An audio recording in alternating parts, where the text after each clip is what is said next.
transformation from stone to metal represents one of humanity's most profound technological leaps, fundamentally altering the trajectory of human civilization.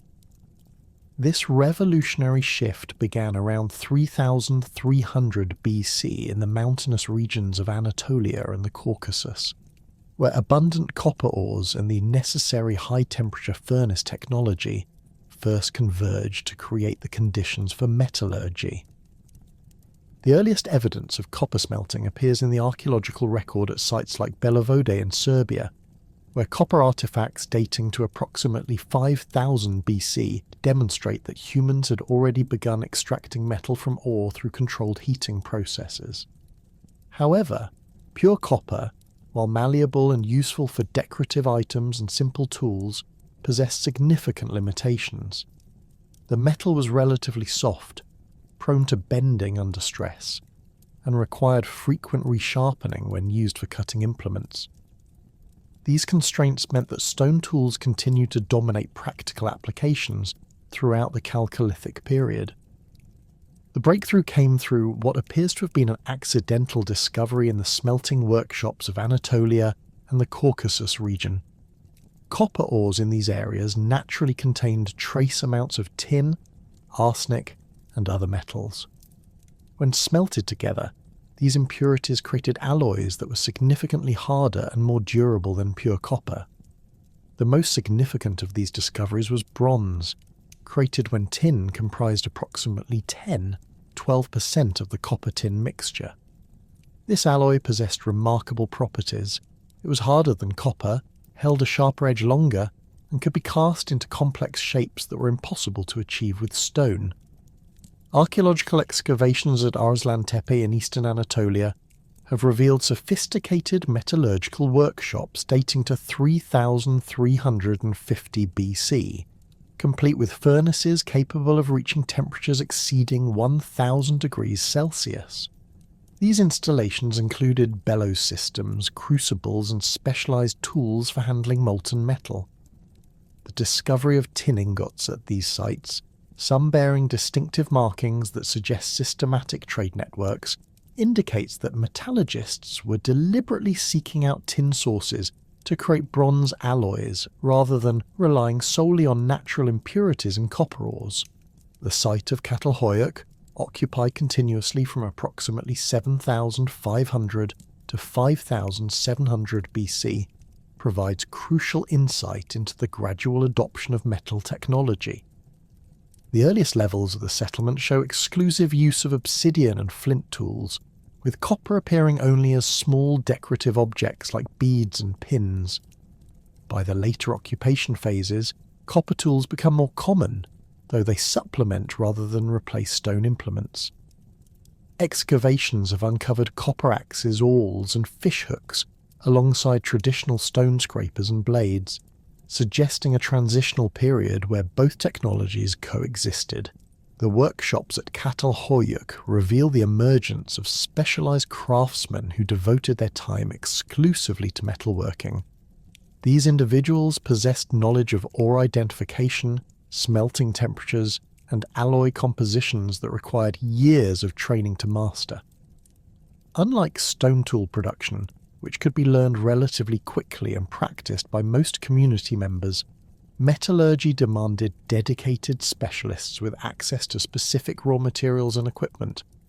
The Varna necropolis in Bulgaria, dating to approximately 4200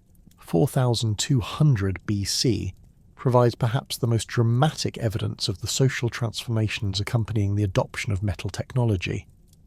The cemetery contains over 300 graves, but the distribution of grave goods reveals stark inequalities that were largely absent from earlier Neolithic burials. Grave 43, belonging to a middle-aged male, contained over 1.5 kilograms of gold objects, including what may be the world's oldest worked gold artifacts. The burial also included copper axes, chisels, and a stone hammer axe, suggesting this individual held high status partly through control of metallurgical knowledge or resources. The contrast between elite burials like Grave 43 and simpler interments at Varna demonstrates the emergence of social stratification directly linked to metal technology. While some graves contained elaborate gold diadems, copper tools, and imported materials, others held only simple pottery vessels or were completely without grave goods. This disparity suggests that access to metal objects and the knowledge to produce them became markers of social status and economic power. Early Mesopotamian settlements provide additional evidence of this technological and social transformation. At Tel Es-Sawan in Iraq, dating to approximately 6000 BC, archaeologists have uncovered evidence of copper smelting alongside the development of irrigation agriculture. The site's layout shows distinct residential areas, with larger, more elaborate structures containing copper tools and ornaments, while smaller dwellings yielded primarily stone and ceramic artifacts. This spatial segregation reflects the emergence of social hierarchies, based partly on differential access to metal technology. The site of Tepe Gawra, occupied from approximately 5000 to 1500 BC, demonstrates the evolution of metallurgical techniques over time. Early levels show simple copper objects produced through cold hammering native copper, while later phases reveal evidence of sophisticated casting techniques using multi-piece molds. The discovery of a copper working quarter in level 8A, dating to approximately 3500 BC, includes furnaces, crucibles, and slag deposits, indicating large-scale metal production. The associated residential structures in this quarter were notably larger and better constructed than those in other parts of the settlement, suggesting that metallurgical specialists enjoyed elevated social status. The transition from stone to metal occurred at dramatically different rates across various regions and cultures. While Anatolian and Mesopotamian societies began adopting bronze technology around 3300 BC, European communities lagged significantly behind. The Beaker culture, which spread across Western Europe between 2800 and 1800 BC, represents one of the earliest widespread adoption of copper and bronze technology in the region. Beaker sites contain distinctive copper daggers, archery equipment, and ornamental objects, but stone tools remained dominant for everyday tasks. In Britain, the transition was even more gradual. The Amesbury archer, discovered near Stonehenge and dating to approximately 2300 BC, was buried with copper knives and gold ornaments that likely originated in continental Europe. However, contemporary British sites show continued reliance on flint tools for most practical purposes, with metal objects serving primarily ceremonial or status display functions. The full adoption of bronze technology in Britain did not occur until around 2000 BC, nearly 1,300 years after its development in Anatolia. The technological requirements for bronze production created the world's first truly international trade networks. Tin, essential for bronze production, occurred in relatively few locations worldwide. The primary sources included the Erzgebirge Mountains between modern Germany and Czech Republic, Cornwall in southwestern Britain, and parts of Central Asia. This scarcity meant that bronze-producing societies required extensive trade connections to maintain their technological advantage. Evidence for these early trade networks appears in the form of standardized ingot shapes found across vast distances. Ox-hide ingots, so named for their distinctive four-handled shape resembling a stretched animal hide, have been discovered from Cyprus to Sardinia, suggesting systematic exchange systems. These ingots, typically weighing between 20 and 30 kilograms, bore markings indicating their origin and purity, demonstrating sophisticated quality control measures. The social implications of these trade networks were profound. Communities that controlled tin sources or strategic trade routes accumulated wealth and power far beyond what their local resources would suggest. The site of Uluburun, a Bronze Age shipwreck off the Turkish coast dating to approximately 1300 BC, contained cargo from at least 7 different cultures, including tin ingots from Central Asia, copper from Cyprus, amber from the Baltic, and ivory from Africa. This diversity illustrates how bronze production created interdependent economic relationships spanning continents. The emergence of specialized craftsmen fundamentally altered social organization within Bronze Age communities. Unlike Neolithic societies, where most individuals possessed similar skill sets and contributed equally to community survival, bronze-producing societies required individuals with highly specialized knowledge. Master metalworkers commanded respect and resources, as their skills were essential for producing the tools and weapons that increasingly defined military and economic success. Archaeological evidence suggests these craftsmen often enjoyed elevated social status, comparable to religious leaders or warriors. At the site of Knossos in Crete, Linear B tablets dating to approximately 1450 BC record the names and occupations of palace personnel, including bronze smiths who received rations equal to those of high-ranking officials. The tablets also document the allocation of bronze ingots to specific craftsmen, indicating centralized control over metal resources and production. The technological revolution of bronze production also transformed warfare and conflict resolution. Bronze weapons were superior to stone alternatives in every measurable way. They were sharper, more durable, and could be produced in standardized forms that allowed for coordinated military tactics. The earliest bronze spearheads and daggers appear in archaeological contexts around 3000 BC in Mesopotamia and Anatolia, coinciding with evidence for increased fortification and defensive architecture at contemporary settlements. This military advantage created powerful incentives for societies to adopt bronze technology rapidly once they encountered it. Communities that failed to develop metallurgical capabilities found themselves at severe disadvantages in conflicts with bronze-equipped neighbours. The result was a technological arms race that accelerated the spread of metallurgy across Eurasia and Africa, as societies either developed their own bronze production capabilities or established trade relationships with bronze-producing regions. The environmental impact of early bronze production was considerable and often underestimated in archaeological discussions. Smelting copper and tin required enormous quantities of fuel, typically charcoal produced from hardwood forests. A single bronze axe required approximately 200 kilograms of wood to produce the necessary charcoal for smelting, not including the fuel needed for initial ore processing and final tool finishing. This demand placed significant pressure on local forest resources and likely contributed to deforestation around major metallurgical centres. Evidence for this environmental impact appears in pollen records from regions with intensive bronze production. Cores from lakes near ancient smelting sites show dramatic decreases in tree pollen and corresponding increases in grass and shrub species, indicating large-scale forest clearance. These changes often coincided with increased soil erosion and siltation in nearby waterways, suggesting that early metallurgy had far-reaching ecological consequences that extended well beyond the immediate production sites.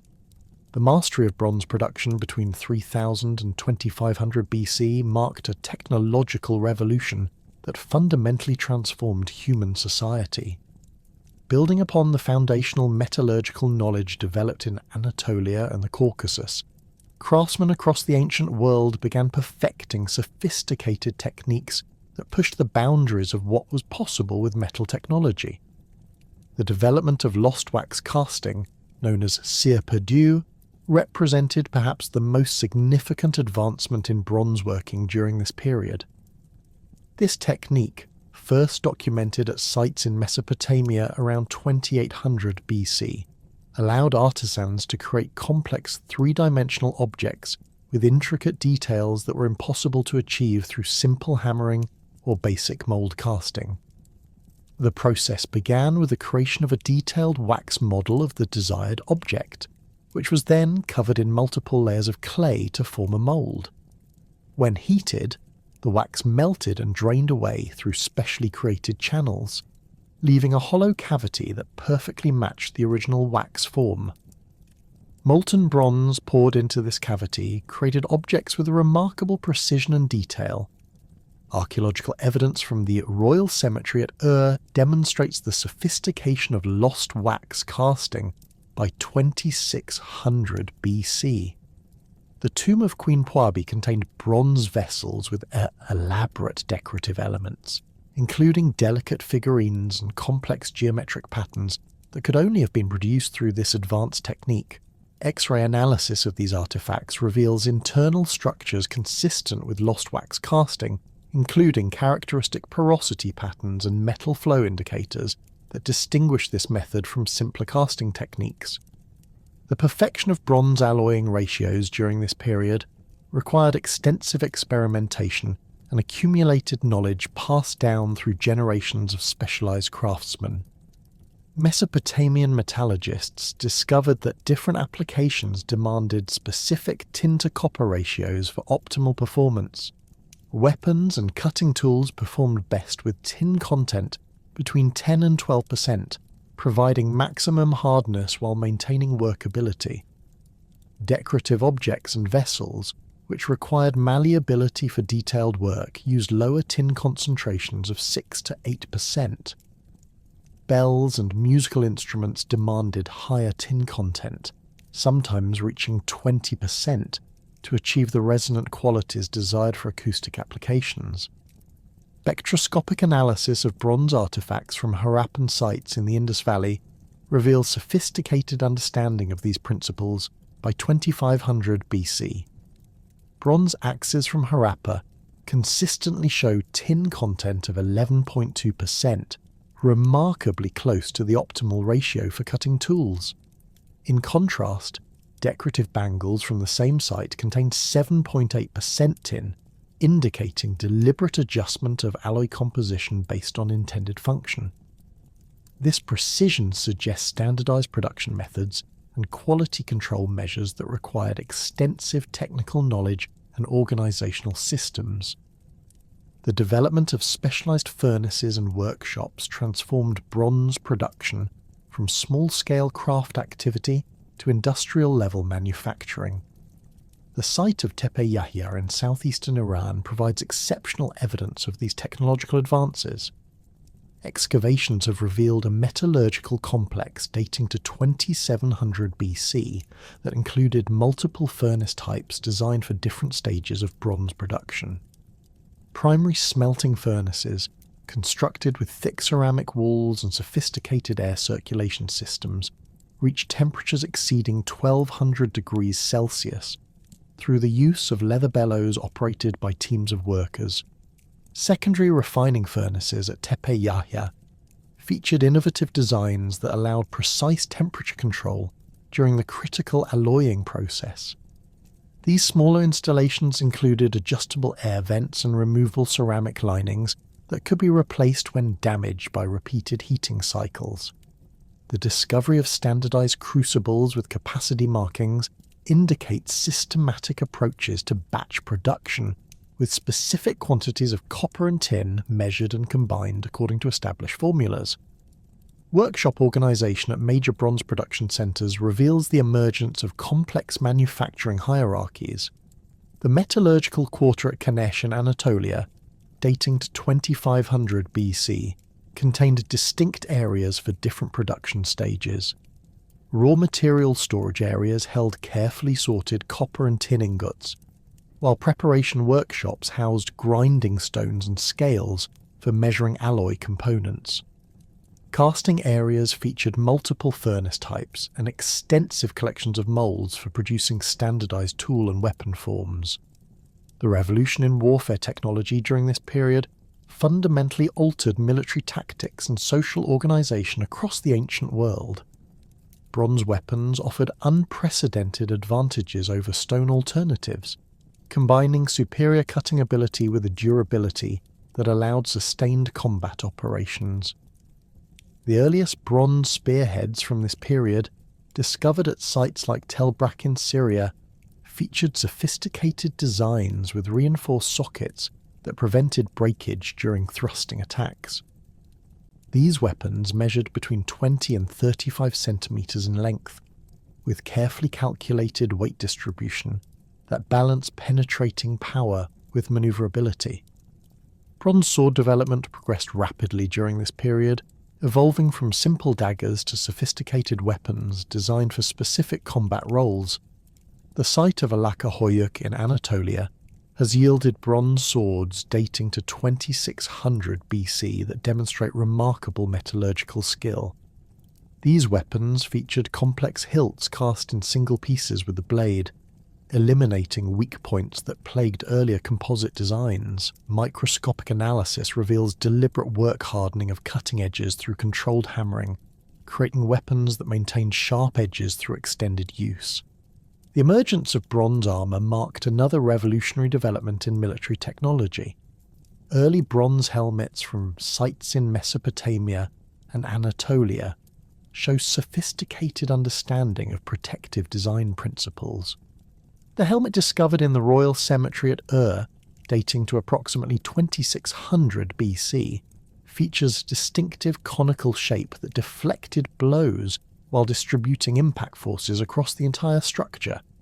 The bronze sheet, hammered to uniform thickness of 2.3 mm, provided protection while remaining light enough for extended wear during combat operations.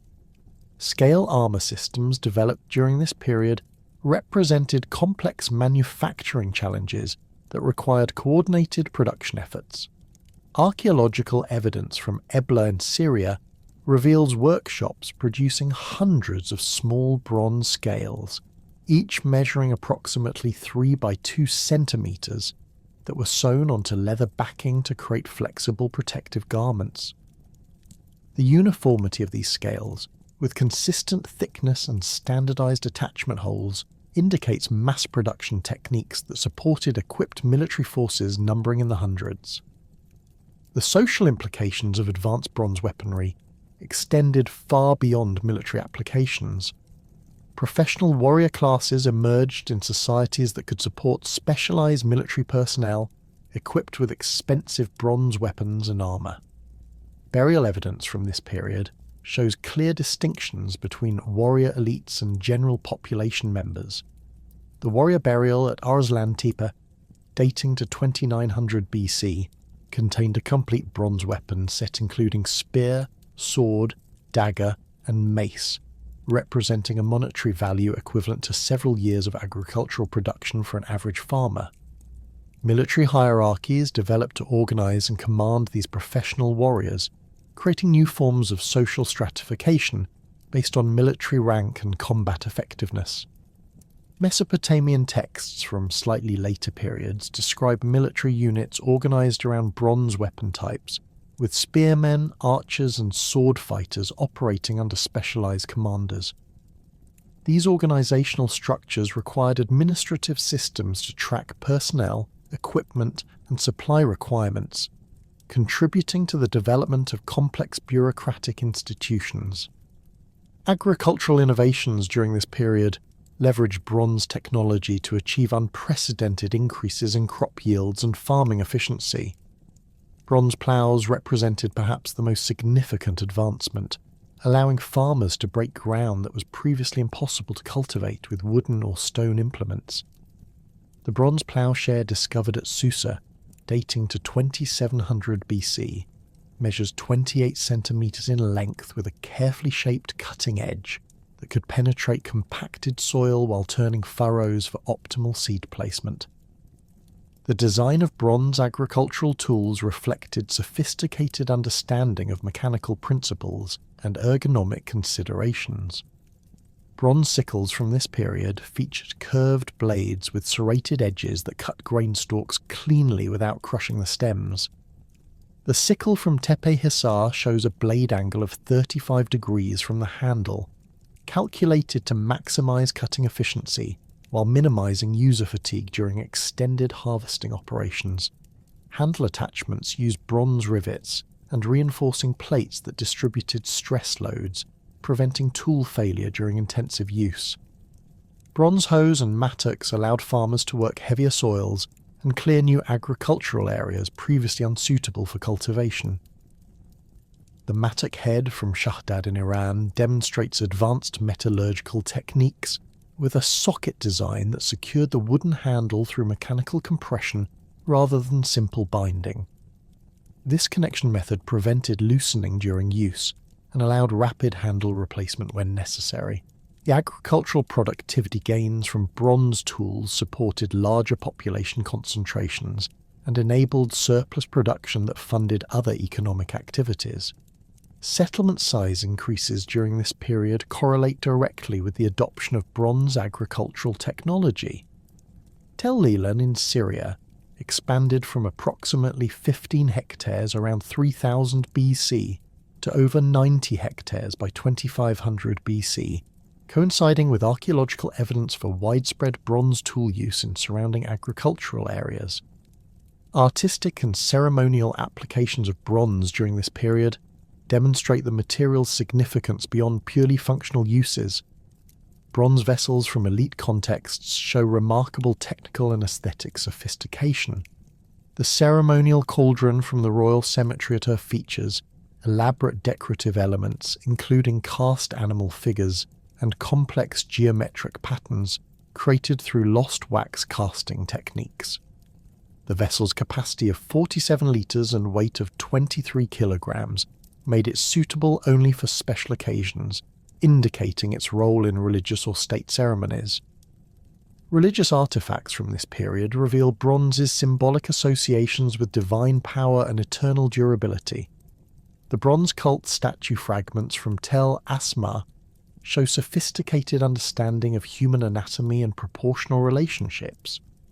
These figures, ranging from 30 to 150 centimeters in height, feature inlaid eyes of shell and lapis lazuli that create remarkably lifelike appearances. The casting techniques required to produce these statues involved complex multi-piece molds and careful temperature control to prevent defects in the finished products. Jewelry and personal ornaments demonstrated bronze's versatility in creating intricate decorative objects. The bronze torque from Malacca Hoyuk shows sophisticated wire drawing techniques that produced uniform metal strands twisted into complex patterns. Analysis reveals that the wire diameter varies by less than 0.2 millimeters along its entire 85 centimeter length, indicating precise control over the drawing process and sophisticated quality standards. Architectural applications of bronze during this period included both structural and decorative elements that enhanced building functionality and aesthetic appeal. Bronze door fittings from a palace context show advanced mechanical understanding, with pivot systems and locking mechanisms that operated smoothly despite the material's weight. The bronze door bands from Kafaja feature decorative relief work depicting mythological scenes, combining functional hardware with artistic expression in single integrated designs. Monumental bronze sculptures from this period push the boundaries of casting technology and artistic expression. The life-size bronze figures from Mesopotamian temple contexts required sophisticated foundry operations involving multiple workers and carefully coordinated timing. The casting of large bronze objects demanded precise calculation of metal quantities, mould preparation, and cooling rates to prevent cracking or other defects that would ruin months of preparatory work. The technical achievements of bronze workers during this period established foundations for metallurgical traditions that would persist for millennia. Their innovations in casting techniques, alloy composition, and workshop organization created production systems capable of supporting complex civilizations and their military, agricultural, and artistic requirements. The mastery of bronze technology between 3000 and 2500 BC represents a pivotal moment when human technical capabilities reached levels that would fundamentally reshape the trajectory of cultural development across the ancient world. The mastery of bronze technology created the foundation for humanity's first urban revolution, which unfolded along the fertile banks of the Tigris and Euphrates rivers in southern Mesopotamia. Here, between approximately 3500 and 3000 BC, the world witnessed the emergence of complex societies that transcended the limitations of village-based agricultural communities. These early urban centres represented a fundamental shift in human organisation, concentrating thousands of individuals within defensive walls and coordinating their activities through unprecedented administrative complexity. Uruk, the world's first true city, dominated the southern Mesopotamian landscape by 3200 BC, covering approximately 400 hectares and housing an estimated 40,000 to 50,000 inhabitants.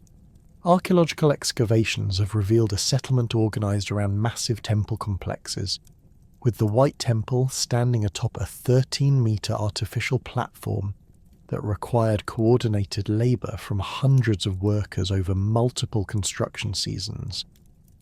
The temple's limestone walls, precisely cut and fitted without mortar, demonstrate sophisticated engineering capabilities that demanded specialised craftsmen and centralised planning authority. The urban layout at Uruk reflects deliberate city planning principles that maximised both defensive capabilities and internal organisation. Residential districts clustered around craft production areas, with bronze working quarters positioned near the city's periphery to minimise fire hazards while maintaining access to fuel supplies and raw materials. Excavations in the Iana precinct have uncovered standardised residential units, measuring approximately 8 by 12 metres, arranged in regular blocks separated by narrow streets that facilitated movement while conserving valuable urban space. Administrative buildings at Uruk house the world's earliest bureaucratic institutions, managing the complex logistics required to sustain large urban populations. The discovery of over 5,000 clay tablets from the Iana archive, dating between 3200 and 3000 BC, provides detailed insight into these early governmental systems. These records document the allocation of barley rations to workers, the distribution of bronze tools to craft specialists, and the coordination of agricultural activities across the city's extensive hinterland. The tablets reveal sophisticated accounting systems that tracked multiple categories of goods and services simultaneously. Individual records document the daily bread rations for temple personnel, specifying quantities based on occupational rank and family size. Metalworking records detail the distribution of copper and tin ingots to bronze smiths, including quality specifications and delivery schedules that ensured continuous production of tools and weapons.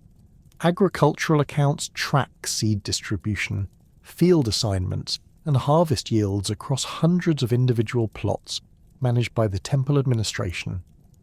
Ur emerged as another major urban centre by 2900 BC, developing distinct characteristics that reflected different approaches to city organisation and regional control.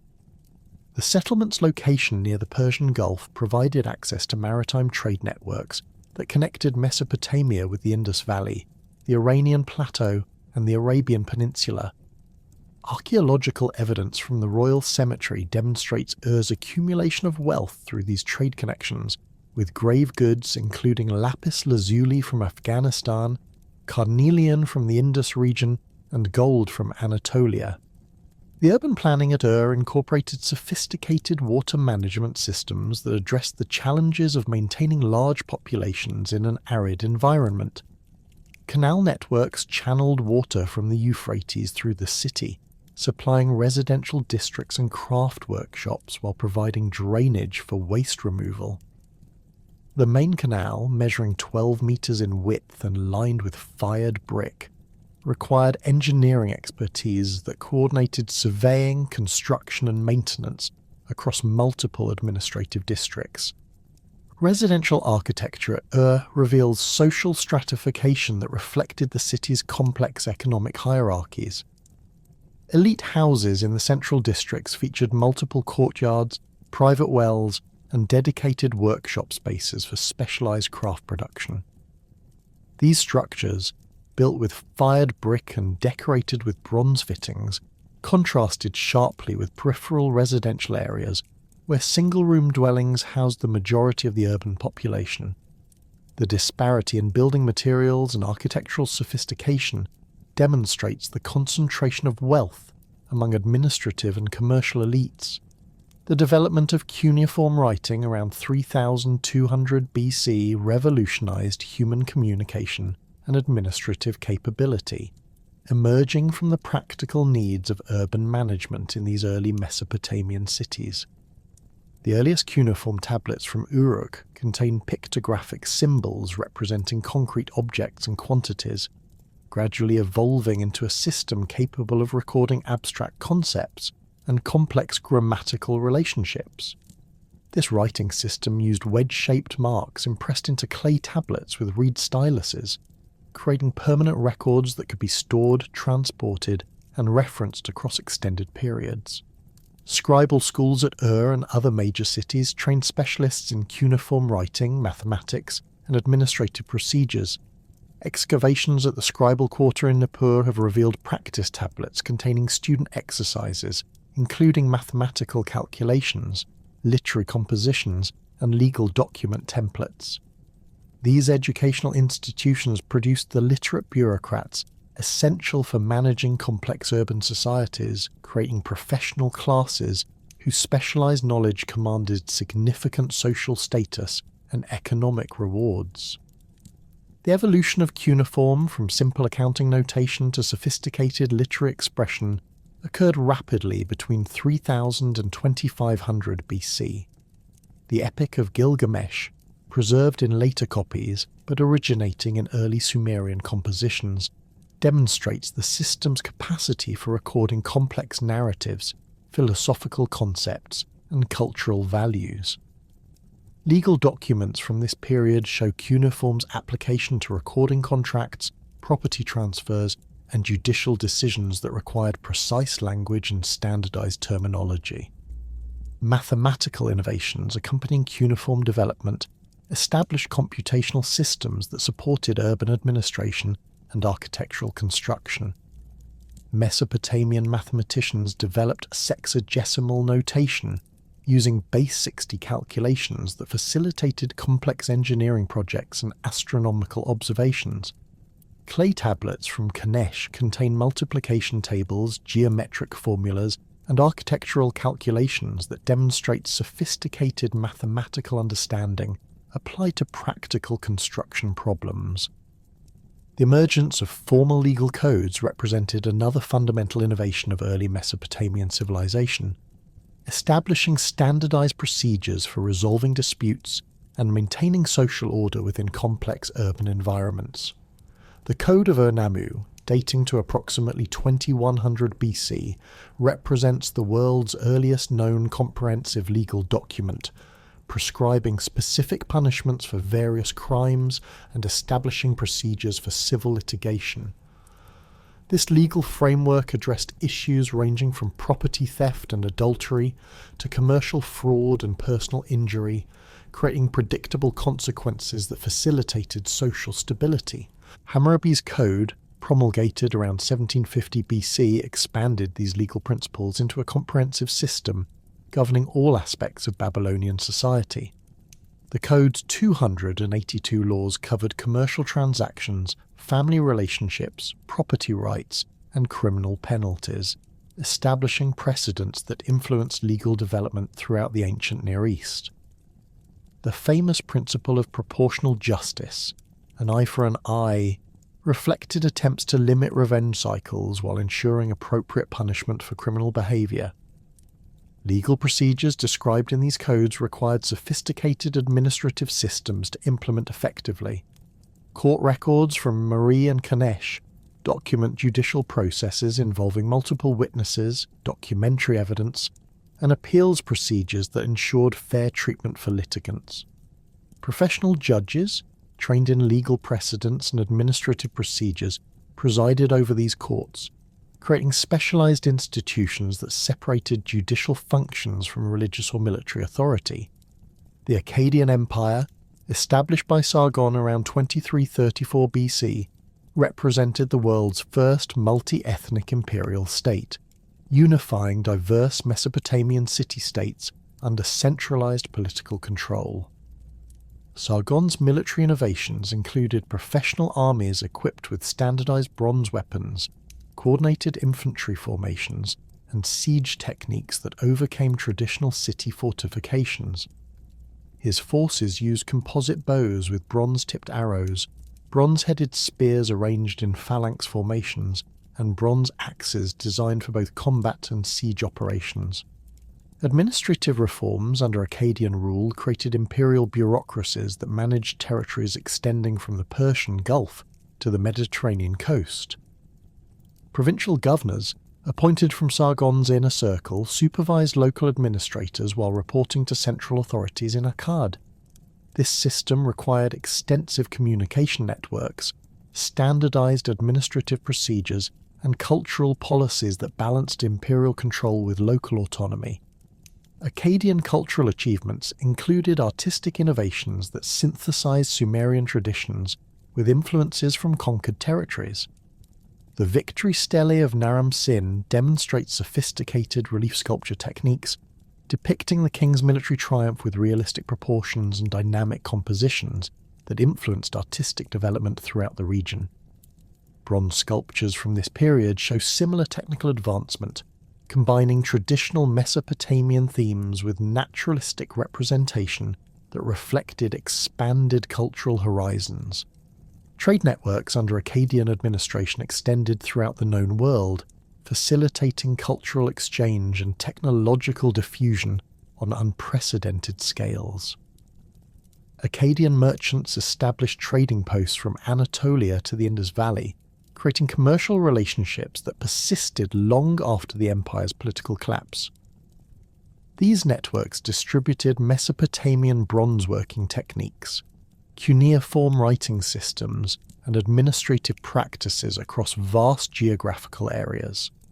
Babylonian achievements in mathematics and astronomy during the Old Babylonian period established scientific foundations that influenced intellectual development for millennia. Babylonian astronomers compiled detailed observational records of planetary movements, lunar cycles, and stellar positions that enabled accurate calendar calculations and agricultural planning. These observations, recorded on cuneiform tablets, demonstrate systematic data collection and mathematical analysis that approached modern scientific methodology. Mathematical innovations included advanced geometric techniques applied to architectural construction and land surveying. Babylonian mathematicians developed formulas for calculating areas of irregular fields, volumes of construction materials, and proportional relationships in architectural design. The famous Babylonian method for calculating square roots achieved remarkable accuracy through iterative approximation techniques that demonstrate sophisticated understanding of numerical relationships. Astronomical calculations enabled Babylonian scholars to predict eclipses, planetary conjunctions, and other celestial events with impressive precision. These capabilities had practical applications in agriculture, religious ceremonies, and political decision-making, establishing astronomy as an essential component of governmental administration.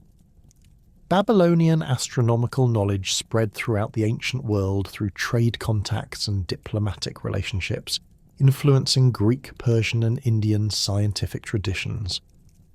Architectural achievements during the Babylonian period included massive construction projects that demonstrated advanced engineering capabilities and organizational efficiency. The ziggurat at Babylon, reconstructed during Nebuchadnezzar's reign but built upon earlier foundations, rose approximately 91 meters above the surrounding plain, requiring precise mathematical calculations to ensure structural stability.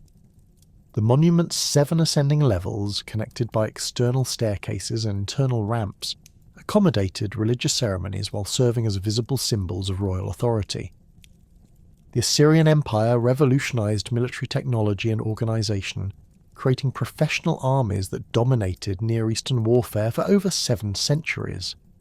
Assyrian military innovations included iron weapons that surpassed bronze alternatives in hardness and durability. siege engines capable of breaching massive fortifications, and cavalry units that provided unprecedented battlefield mobility. These technological advantages, combined with systematic military organisation and brutal psychological warfare, enabled Assyrian expansion from Mesopotamia to Egypt and Anatolia. Assyrian siege warfare employed sophisticated engineering techniques that overcame traditional defensive strategies. Siege engines included battering rams mounted on wheeled platforms, scaling towers that enabled assault troops to attack wall tops, and catapults that launched projectiles over fortifications. Archaeological evidence from Lachish demonstrates Assyrian siege methods, with excavated siege ramps showing systematic approaches to fortress reduction that combined engineering expertise with overwhelming force. Military organisation under Assyrian rule created professional armies numbering in the tens of thousands, supported by extensive logistics systems and standardised equipment production. Assyrian workshops produced weapons and armour in standardised patterns, enabling rapid replacement of battlefield losses and consistent training procedures. Administrative records document supply chains that provided food, equipment, and reinforcements to armies operating hundreds of kilometres from Assyrian territory. Psychological warfare tactics included deliberate brutality designed to discourage resistance and facilitate rapid conquest. Assyrian reliefs from Nineveh depict impaled prisoners, flayed captives, and destroyed cities that served as warnings to potential enemies. These images, combined with written accounts of Assyrian cruelty, created reputations that often enabled conquest through intimidation rather than actual combat.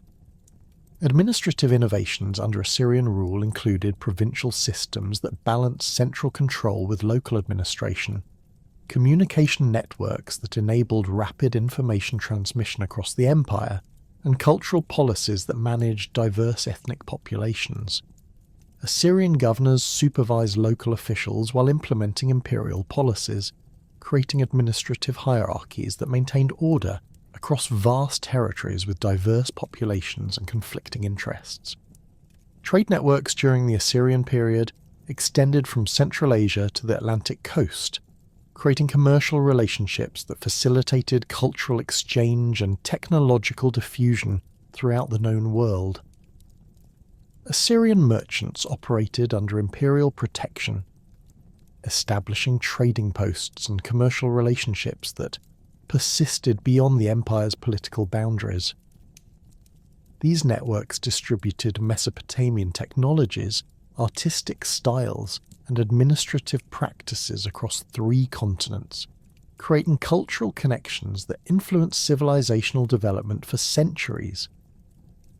The Nile River's annual flood cycle created conditions fundamentally different from the unpredictable rainfall patterns that shaped Mesopotamian civilization, establishing Egypt as a unified territorial state rather than a collection of competing city-states. Around 3100 BC, the legendary pharaoh Narmer accomplished the political unification of Upper and Lower Egypt, creating the world's first nation-state through military conquest and diplomatic alliance. Archaeological evidence from Hierakonpolis demonstrates the sophisticated bronze weaponry that enabled this unification, including ceremonial mace heads weighing over 2 kilograms and bronze-tipped spears designed for both combat and ceremonial display. The Narmer palette, discovered at Hierakonpolis and dating to approximately 3100 BC, depicts the pharaoh wearing the white crown of Upper Egypt on one side and the red crown of Lower Egypt on the reverse, symbolically representing the merger of these previously independent regions.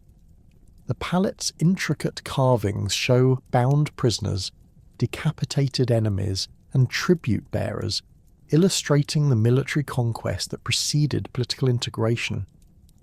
Bronze implements appear throughout these scenes, including ceremonial weapons that demonstrate the metal's association with royal authority and divine kingship. Divine kingship concepts emerged during the early dynastic period as pharaohs established themselves as living gods, responsible for maintaining cosmic order through their earthly rule. The pharaoh served as the sole intermediary between the human and divine realms, performing daily rituals that ensured the Nile's annual flood, the sun's daily journey across the sky, and the preservation of Egypt's prosperity against the forces of chaos. This religious framework provided ideological justification for absolute monarchy while creating administrative systems that coordinated activities across Egypt's 1,000 kilometre length. Royal burial practices during the early dynastic period reflected these divine kingship concepts through massive tomb constructions that required coordinated labour from thousands of workers. The tomb of Den at Abydos, dating to approximately 2950 BC, featured a burial chamber measuring 11 by 9 metres, surrounded by subsidiary burials of servants and officials who accompanied the pharaoh into the afterlife.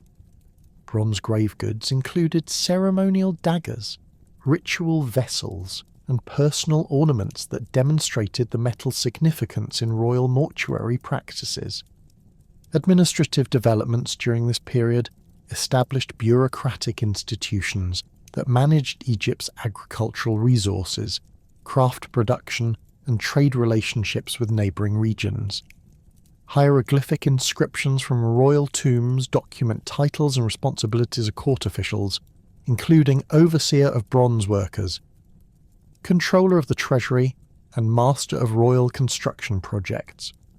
These positions required literacy, mathematical skills, and specialised knowledge that created professional administrative classes distinct from the general population.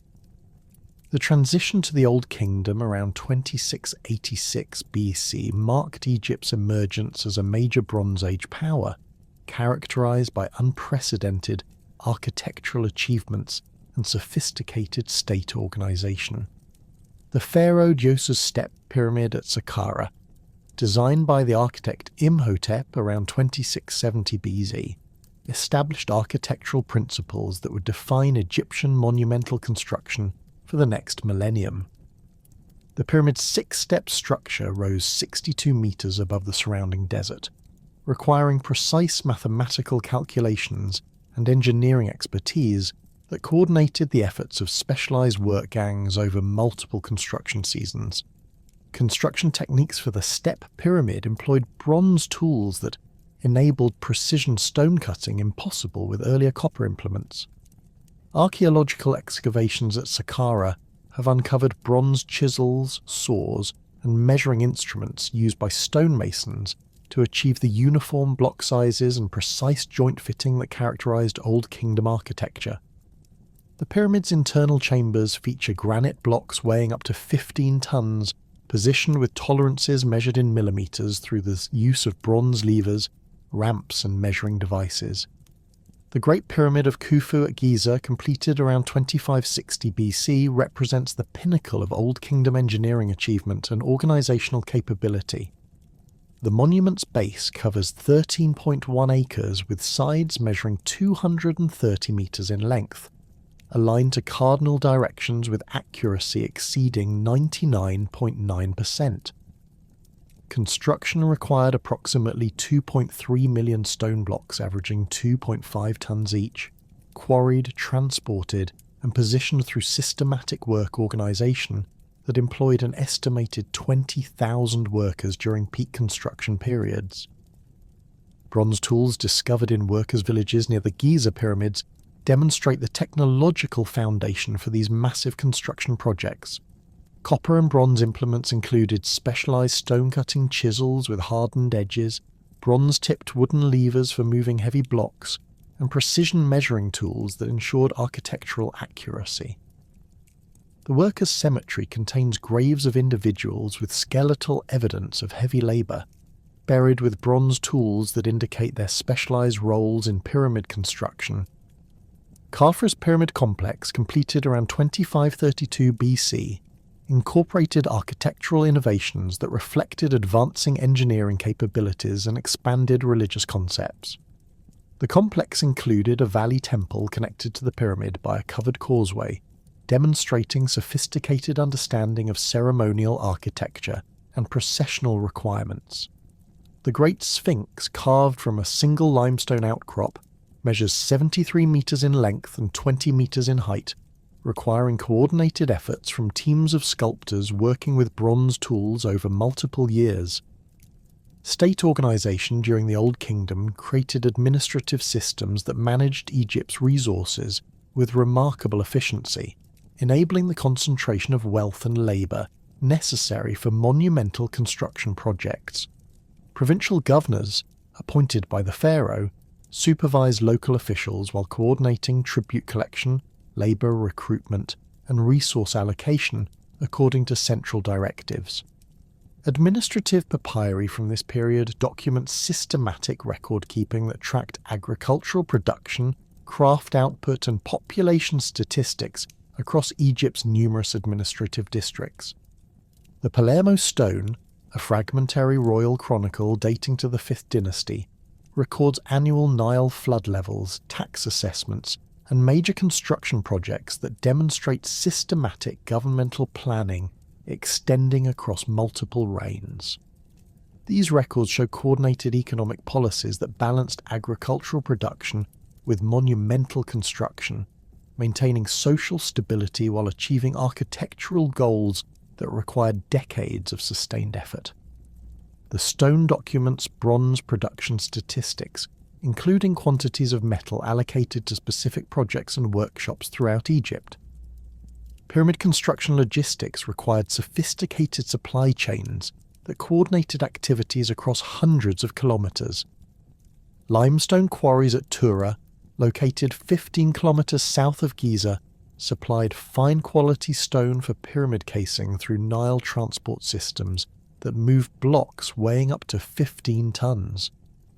Granite quarries at Aswan, 800 kilometres south of Giza, provided specialised stone for internal chambers through river transport operations that required seasonal coordination with Nile flood cycles. Workers' villages near pyramid construction sites housed permanent populations of skilled craftsmen, including stonemasons, bronze workers, carpenters, and supervisors who maintained construction operations year-round. Archaeological excavations at these settlements revealed standardised housing units, communal cooking facilities, and workshop areas equipped with bronze tools and specialised equipment. Medical papyri described treatment procedures for construction injuries, indicating systematic healthcare provision for workers engaged in dangerous occupations. The Middle Kingdom period, beginning around 2055 BC with the reunification under Mentuhotep II, marked Egypt's cultural renaissance and territorial expansion beyond the Nile Valley. Pharaohs of the 12th dynasty established permanent Egyptian presence in Nubia, constructing fortress chains that controlled gold mining operations and trade routes connecting Egypt with sub-Saharan Africa.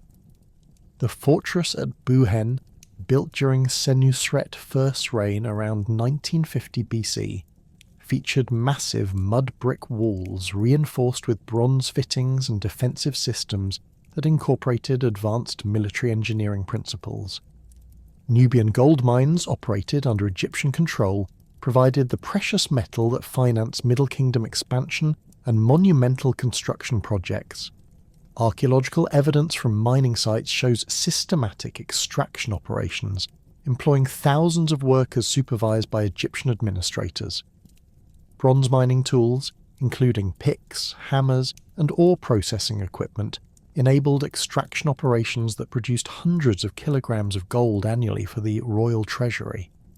Cultural achievements during the Middle Kingdom included literary masterpieces that established Egyptian literature as a sophisticated artistic medium.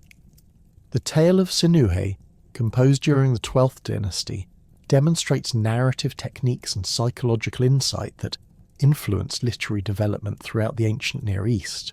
The story describes an Egyptian official's adventures in foreign lands, providing detailed descriptions of Bronze Age warfare, diplomatic practices, and cultural differences between Egypt and its neighbours.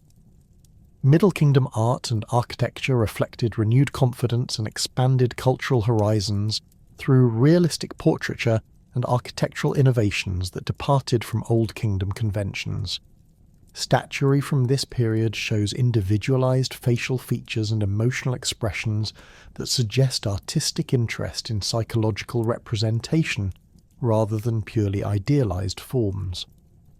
Bronze working reached new levels of sophistication, producing ceremonial weapons, jewelry, and ritual objects that demonstrate advanced metallurgical techniques.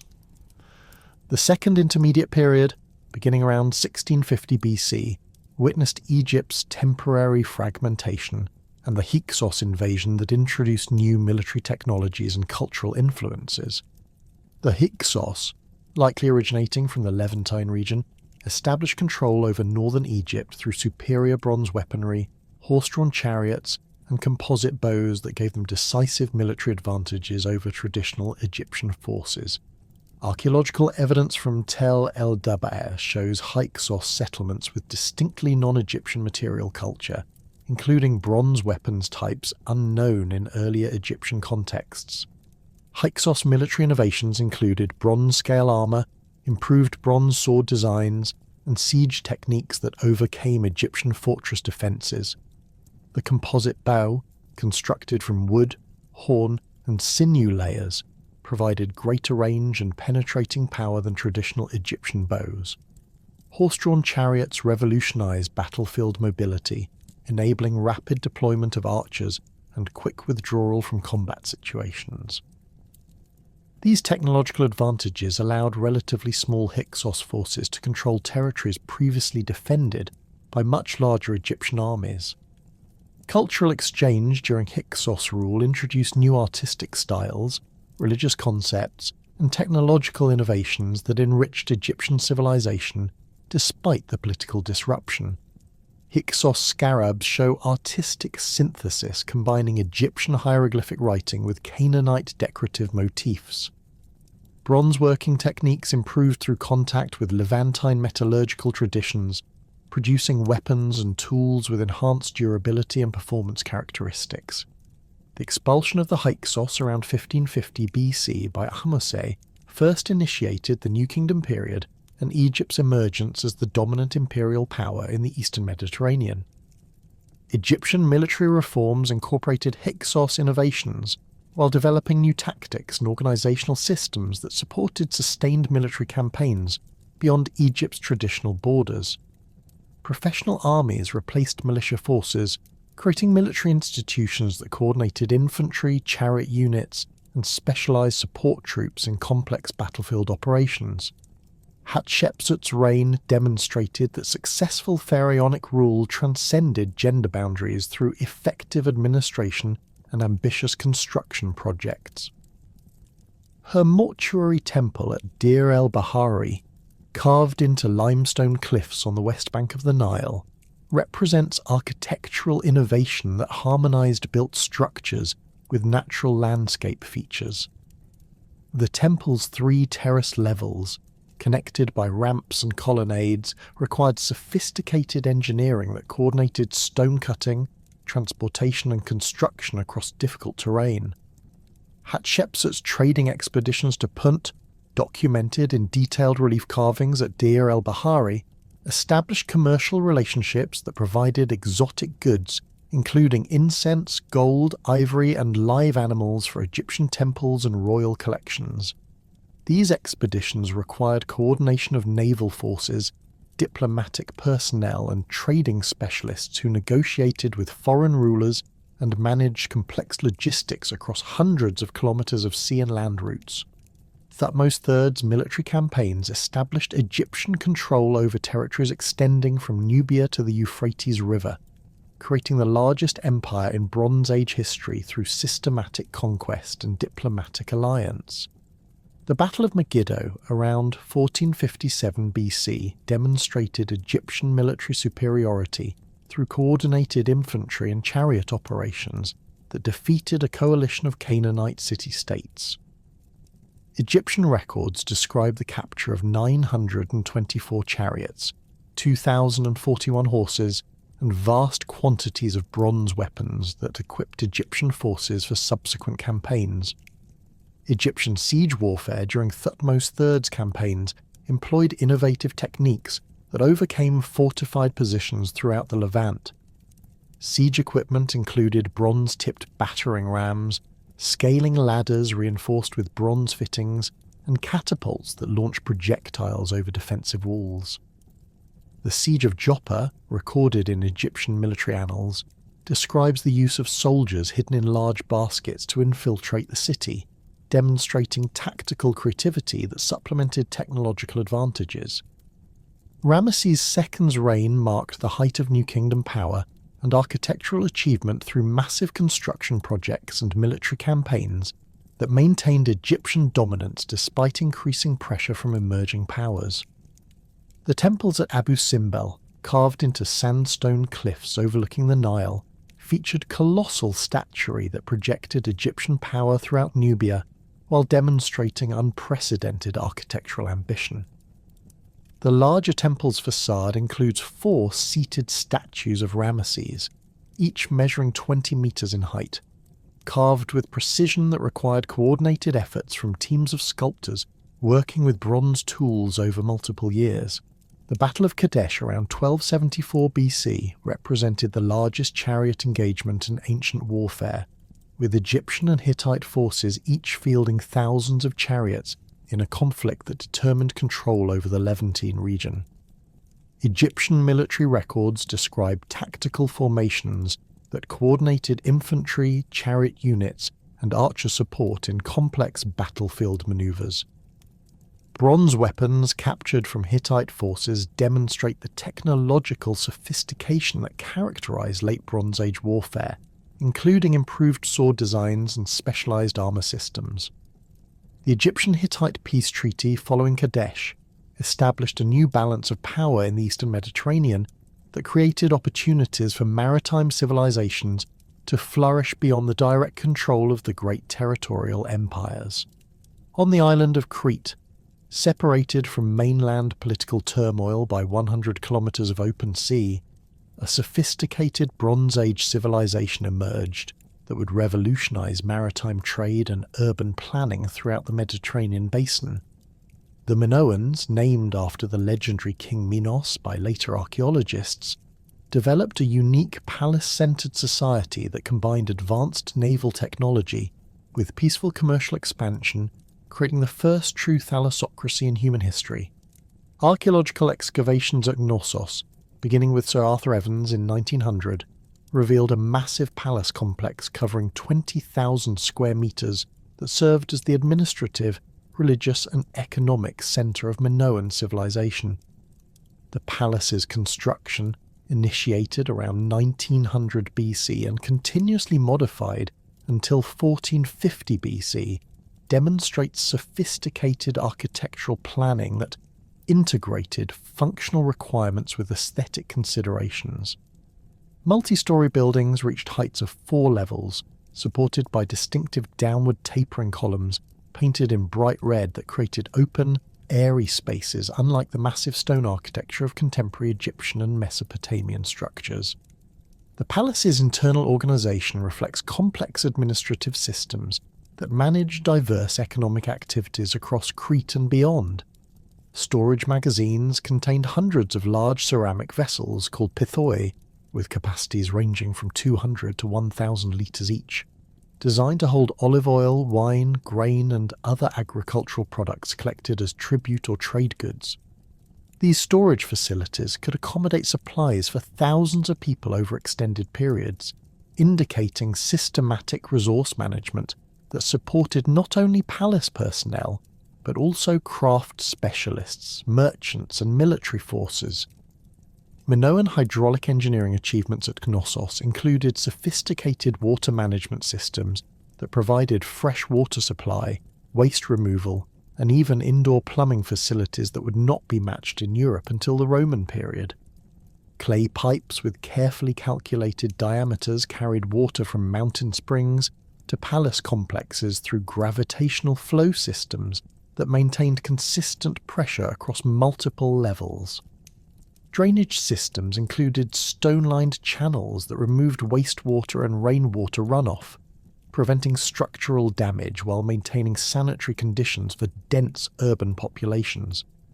The throne room at Knossos features elaborate frescoes depicting dolphins, griffins, and other marine and mythological creatures executed with naturalistic detail that demonstrates advanced artistic techniques. These paintings used mineral pigments that retain brilliant colours for over 3,000 years, applied to lime plaster surfaces through fresco techniques that required rapid, skilled execution before the plaster dried. The artistic style emphasises movement, natural forms, and vibrant colours that contrast sharply with the more static, formal artistic conventions of contemporary Near Eastern civilizations. Linear script used throughout Minoan administrative records remains undeciphered despite intensive scholarly efforts spanning over a century. Clay tablets from Knossos and other palace sites contain thousands of Linear A inscriptions that clearly served administrative functions, recording transactions, inventories, and personnel assignments. The script's syllabic structure suggests relationships to later Greek Linear B, but the underlying language appears unrelated to any known Indo-European family, indicating that Minoan civilization developed independently of the cultural traditions that dominated mainland Europe and Asia. Minoan maritime technology enabled commercial networks that extended from the Black Sea to the Atlantic coast of Spain, creating the Bronze Age Mediterranean's most extensive trading system. Harbour installations at Komos show sophisticated port facilities with stone quays, warehouses, and ship maintenance areas that could accommodate vessels up to 20 metres in length. These ships, reconstructed from artistic depictions and archaeological remains, featured deep keels for stability in rough seas, square sails for long-distance travel, and banks of oars for manoeuvring in harbours and during calm conditions. Trade goods from Minoan contexts demonstrate the civilization's commercial reach and the diversity of products that flowed through Cretan ports. Amber from the Baltic region, tin from Cornwall and Central Europe, ivory from Africa, and lapis lazuli from Afghanistan appear in Minoan archaeological sites, indicating trade relationships that spanned the known world. Minoan exports included high-quality pottery, bronze weapons and tools, textiles dyed with expensive purple murex shells, and agricultural products like olive oil and wine that commanded premium prices in foreign markets. The palace at Phaistos, located in south-central Crete, reveals architectural innovations that adapted palace design principles to different topographical conditions while maintaining consistent administrative functions. Built on a hilltop overlooking the Mezara plain, Phaistos featured terraced construction that followed natural contours while providing defensive advantages and impressive visual impact. The palace's grand staircase, carved from local limestone and measuring 14 metres in width, created ceremonial approaches that emphasise royal authority while accommodating large gatherings for religious or administrative purposes. Storage facilities at Phaistos included specialised areas for different product types, with separate magazines for liquid storage, grain storage, and craft materials. Bronze working areas within the palace complex contained furnaces, moulds, and tool collections that demonstrate local metal production capabilities. The discovery of copper ingots marked with Minoan symbols indicates systematic quality control and standardised production methods that supported both local consumption and export trade. Minoan religious practices, reconstructed from artistic depictions and archaeological evidence, emphasised nature worship and female deities that contrasted with the male-dominated pantheons of contemporary civilizations. The famous snake goddess figurines from Knossos show elaborately dressed female figures holding serpents, possibly representing earth or fertility goddesses central to Minoan religious beliefs. Bull-leaping frescoes depict young men and women performing acrobatic feats with live bulls, suggesting religious ceremonies that combined athletic skill with ritual significance. Sacred caves throughout Crete served as religious centres, where Minoans deposited bronze weapons, jewellery and ceramic vessels as offerings to their deities. The Dictaean cave, legendary birthplace of Zeus in later Greek mythology, contains Bronze Age deposits spanning over 1,000 years, indicating continuous religious use throughout Minoan civilization. These offerings include miniature bronze double axes, sacred symbols that appear throughout Minoan art and architecture, suggesting religious continuity that transcended political changes. Urban planning at Minoan settlements beyond the major palaces demonstrates sophisticated understanding of community organisation and public health principles. The town of Gurnia, excavated in the early 20th century, shows carefully planned streets with stone paving, standardised housing units, and centralised craft production areas. Bronzeworking shops, pottery kilns, and textile production facilities were positioned to minimise fire hazards while maintaining efficient workflows that supported both local consumption and export production.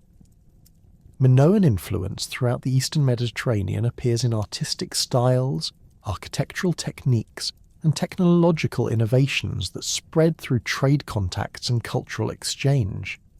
Frescoes at Tel el Dabaa in Egypt show distinctly Minoan artistic styles, possibly created by Cretan artists working at foreign courts or by local artists trained in Minoan techniques.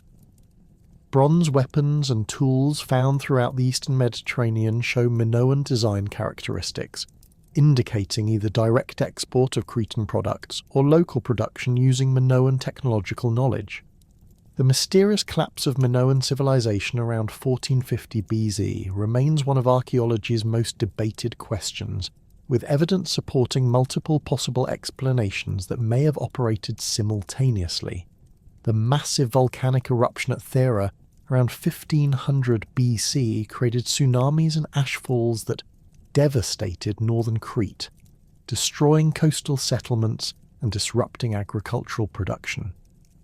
Geological evidence shows ash deposits up to 10 centimetres thick at Minoan sites, indicating environmental damage that would have required years or decades for recovery. Archaeological evidence from Knossos and other palace sites shows destruction layers containing burned debris, collapsed walls, and scattered artefacts that suggest violent conquest rather than natural disaster.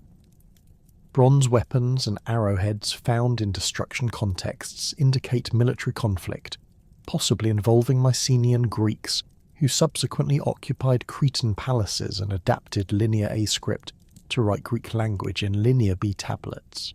The transition from Minoan to Mycenaean control appears to have occurred rapidly, with new architectural styles and administrative practices appearing immediately after the destruction levels. Internal social conflicts may have weakened Minoan resistance to external threats or natural disasters, creating conditions that enabled the civilization's rapid collapse.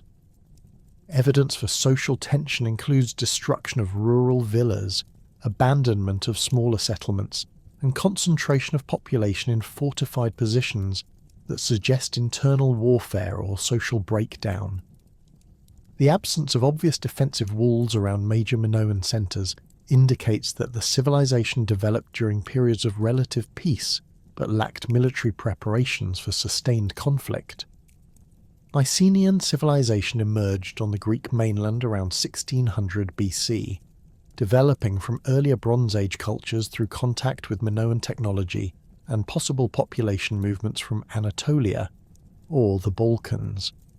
The earliest Mycenaean sites show distinctive burial practices, including shaft graves containing bronze weapons, gold ornaments, and ceramic vessels that demonstrate wealth accumulation and social stratification.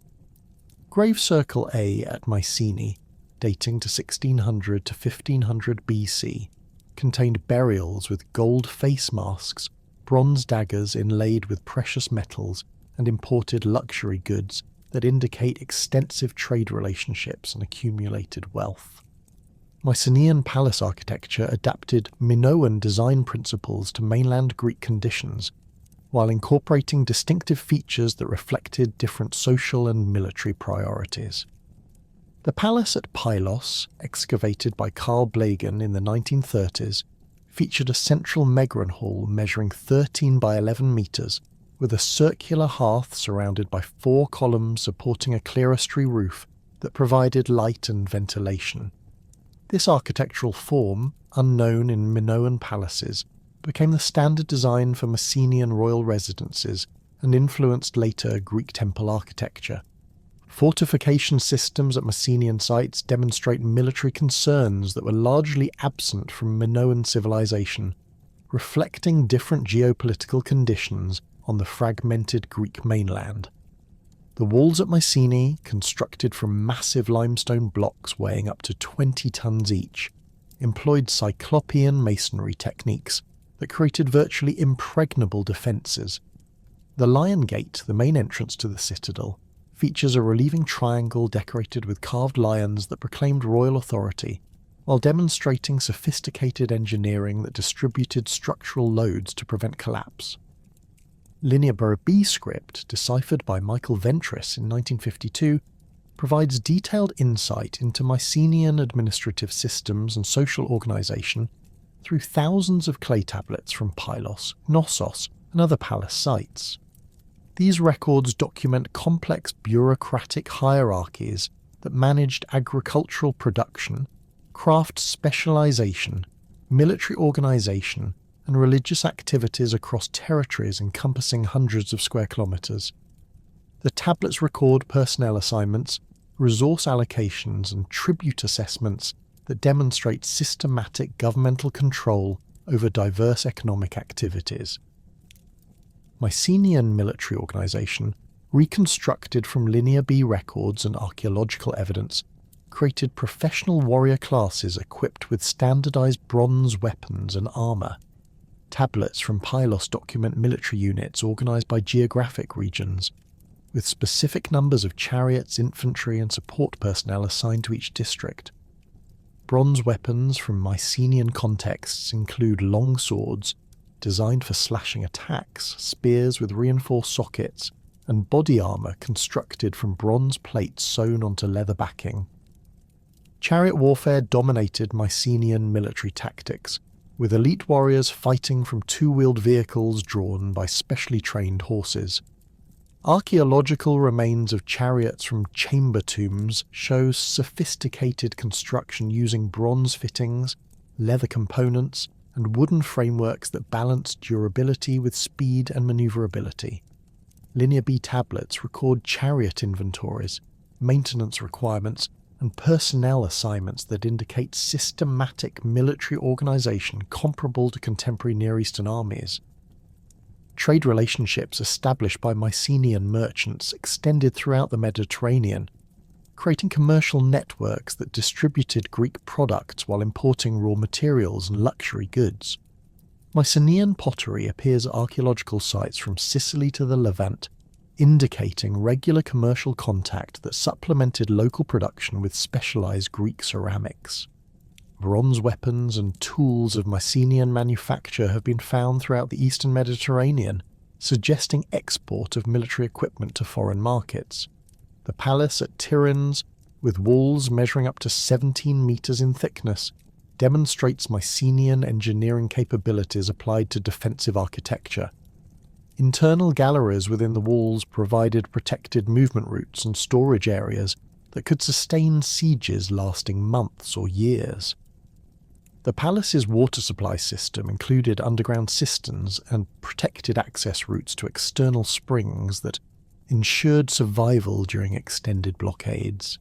Mycenaean religious practices, documented in Linear B tablets and archaeological evidence, combined indigenous Greek traditions with influences from Minoan and Near Eastern cultures. Tablets from Pylos record offerings to deities including Poseidon, Zeus and Hera, indicating religious continuity that connected Mycenaean beliefs with later classical Greek religion. Religious ceremonies included animal sacrifices, processions, and festivals that required coordination of personnel and resources across multiple administrative districts. Warrior burials throughout the Mycenaean world demonstrate the civilization's military values and social hierarchies based on combat prowess and martial achievement. Chamber tombs at Mycenae contain bronze weapons, armour and horse equipment that indicate warrior status, while grave goods reflect individual military accomplishments and social rank. The The famous warrior vase from Mycenae depicts armed soldiers in standardized equipment marching in formation, suggesting military organization and training that created effective fighting forces.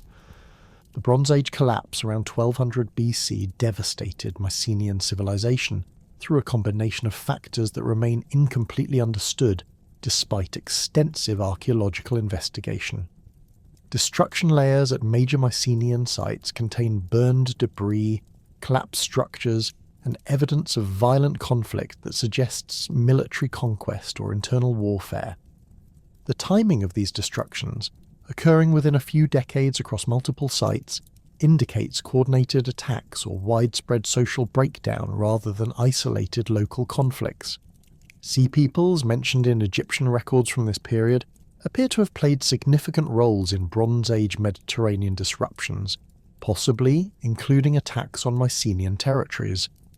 Egyptian inscriptions describe naval battles and land campaigns against confederations of foreign peoples whose origins and motivations remain disputed among scholars.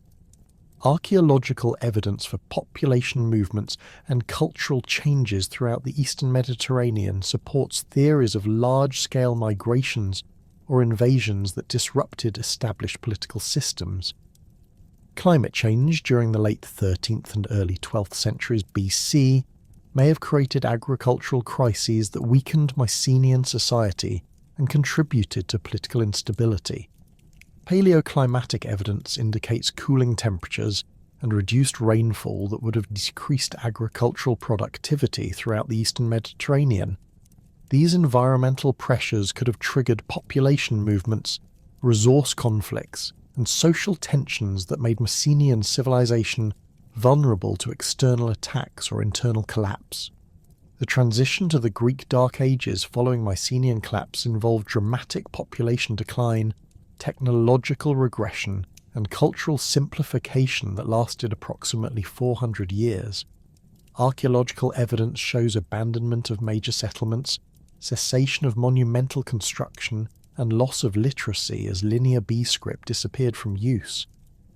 Bronze working continued at reduced levels, but the sophisticated administrative systems, international trade networks, and military organizations that characterize Mycenaean civilization vanished almost completely, creating conditions that required centuries of gradual recovery and cultural redevelopment. While Mycenaean warriors clashed with bronze swords across the Aegean and Egyptian pharaohs commanded vast armies along the Nile, a remarkably different Bronze Age civilization flourished across the vast river plains of the Indus Valley in present-day Pakistan and northwestern India.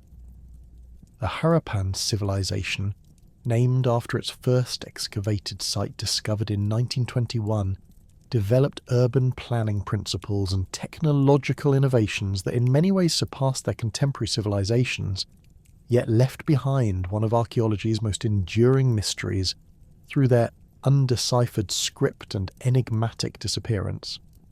The twin cities of Harappa and Mohenjo-Daro, separated by over 600 kilometers along the Indus River, demonstrate unprecedented standardization in urban planning that suggests centralized authority coordinating construction across vast distances.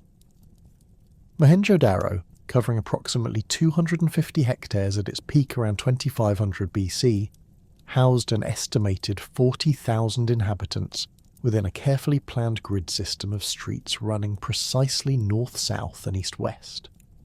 The main thoroughfares measured 10 metres in width, wide enough for 2 ox-drawn carts to pass comfortably, while secondary streets maintained consistent widths of 3 to 4 metres throughout the city. The city's most remarkable feature was its sophisticated drainage system, unmatched by any contemporary civilization and not equalled in the Indian subcontinent until British colonial engineering projects 4,000 years later. Every house connected to covered drains constructed from precisely fitted baked bricks, with manholes positioned at regular intervals for maintenance access. The main sewers, measuring up to 2 metres in height and 1.5 metres in width, carried wastewater to collection points outside the city walls, where it was processed through settling tanks before final disposal. Individual houses at Mohenjo-Daro featured private wells, bathrooms with waterproof floors, and sophisticated drainage connections that maintained sanitary conditions for dense urban populations. The Great Bath, measuring 12 by 7 metres and 2.4 metres deep, demonstrates advanced hydraulic engineering with waterproof bitumen lining and precise inflow and outflow systems that maintained water levels while preventing contamination. This structure, possibly used for religious purification ceremonies, required mathematical calculations and construction techniques that coordinated multiple specialised craft teams. Standardisation extended beyond urban planning to encompass weights, measures, and construction materials used throughout Harappan territory. Excavations at over 1,500 Harappan sites have revealed identical brick proportions maintaining a precise 4:1 ratio of length to width to height, indicating centralised production standards enforced across the entire civilization. These bricks, fired in kilns reaching temperatures of 900–1,000 degrees Celsius, achieved durability that has preserved Harappan structures for over 4,000 years in the challenging monsoon climate of the subcontinent.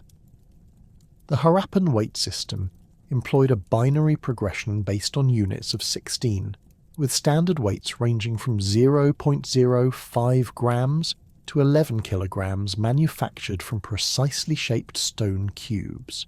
These weights, found in identical forms from Afghanistan to Gujarat, enabled standardized commercial transactions across the civilization's extensive trade networks. Bronze merchant scales discovered at multiple sites feature suspension systems and balance mechanisms that achieved accuracy comparable to modern precision instruments, demonstrating mathematical and engineering knowledge applied to practical commercial requirements. Harappan bronze working achieved technical excellence through sophisticated alloying techniques that produced tools and weapons superior to contemporary products from Mesopotamia and Egypt. Chemical analysis of bronze artifacts reveals deliberate tin concentrations optimized for specific applications, with cutting tools containing 10–12% tin for maximum hardness, while decorative objects use 6–8% tin for enhanced workability.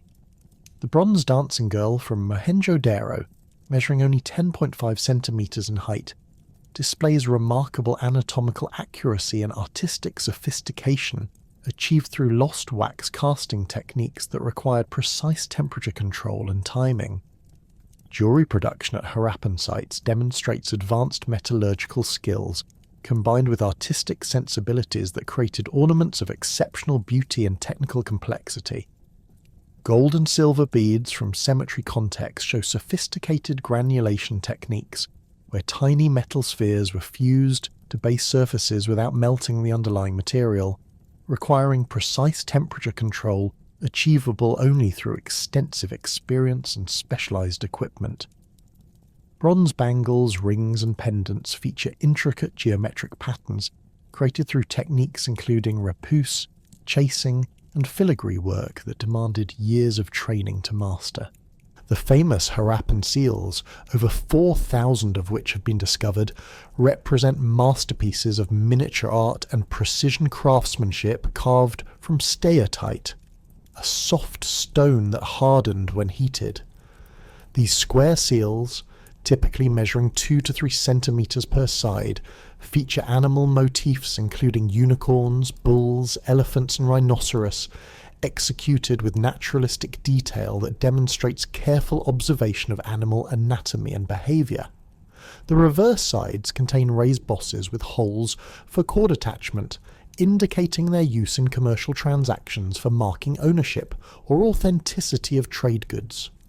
Harappan trade networks extended from Central Asia to the Arabian Peninsula, creating commercial relationships that distributed Indus Valley products throughout the Bronze Age world, while importing raw materials unavailable in the River Valley region. Harappan seals and pottery have been discovered at Mesopotamian sites, including and Susa, while Mesopotamian cylinder seals appear in Harappan contexts. indicating regular commercial exchange between these distant civilizations. The discovery of a Harappan dock at Lothal in Gujarat, complete with tidal locks and warehouse facilities, demonstrates sophisticated understanding of maritime engineering applied to international trade operations. Raw materials imported through these trade networks included tin from Afghanistan or Central Asia, essential for bronze production, gold from Karnataka in southern India, silver from Afghanistan, and precious stones including lapis lazuli from Badakhshan and turquoise from Iran. Harappan merchants established trading posts throughout this network, creating commercial infrastructure that supported regular exchange relationships lasting several centuries. The standardization of Harappan weights and measures throughout this network indicates the civilization's commercial influence extended far beyond its political boundaries. The Indus script remains one of archaeology's greatest unsolved puzzles, despite intensive research efforts spanning nearly a century. Over 4,000 inscribed objects have been recovered, containing approximately 400 distinct signs used in various combinations to create texts averaging 4 to 5 signs in length. The script appears on seals, pottery, bronze implements, and stone tablets, suggesting widespread literacy among at least the merchant and administrative classes. Statistical analysis indicates the script was logosyllabic, combining pictographic symbols representing whole words with phonetic signs representing syllables or sounds. Attempts to decipher the Indus script have proposed connections to Dravidian languages of southern India, Indo-European languages, or completely unknown linguistic families that disappeared with the civilization's collapse. The absence of bilingual inscriptions, which enabled the decipherment of Egyptian hieroglyphs and Mesopotamian cuneiform, has prevented breakthrough progress despite sophisticated computer analysis and statistical modelling. Some scholars argue that the script represents a proto-writing system used primarily for administrative record-keeping rather than full linguistic expression, which would explain the brief inscription lengths and limited sign combinations. Archaeological evidence suggests Harappan society was remarkably egalitarian compared to contemporary civilizations, with minimal evidence for the extreme social stratification that characterized Egypt and Mesopotamia. Residential architecture at Harappan sites shows variation in house sizes, but lacks the massive palaces or monumental tombs that marked elite residences elsewhere. The larger structures, including the Great Bath at Mohenjo-Daro and similar complexes at other sites, appear to have served public or religious functions rather than private elite consumption.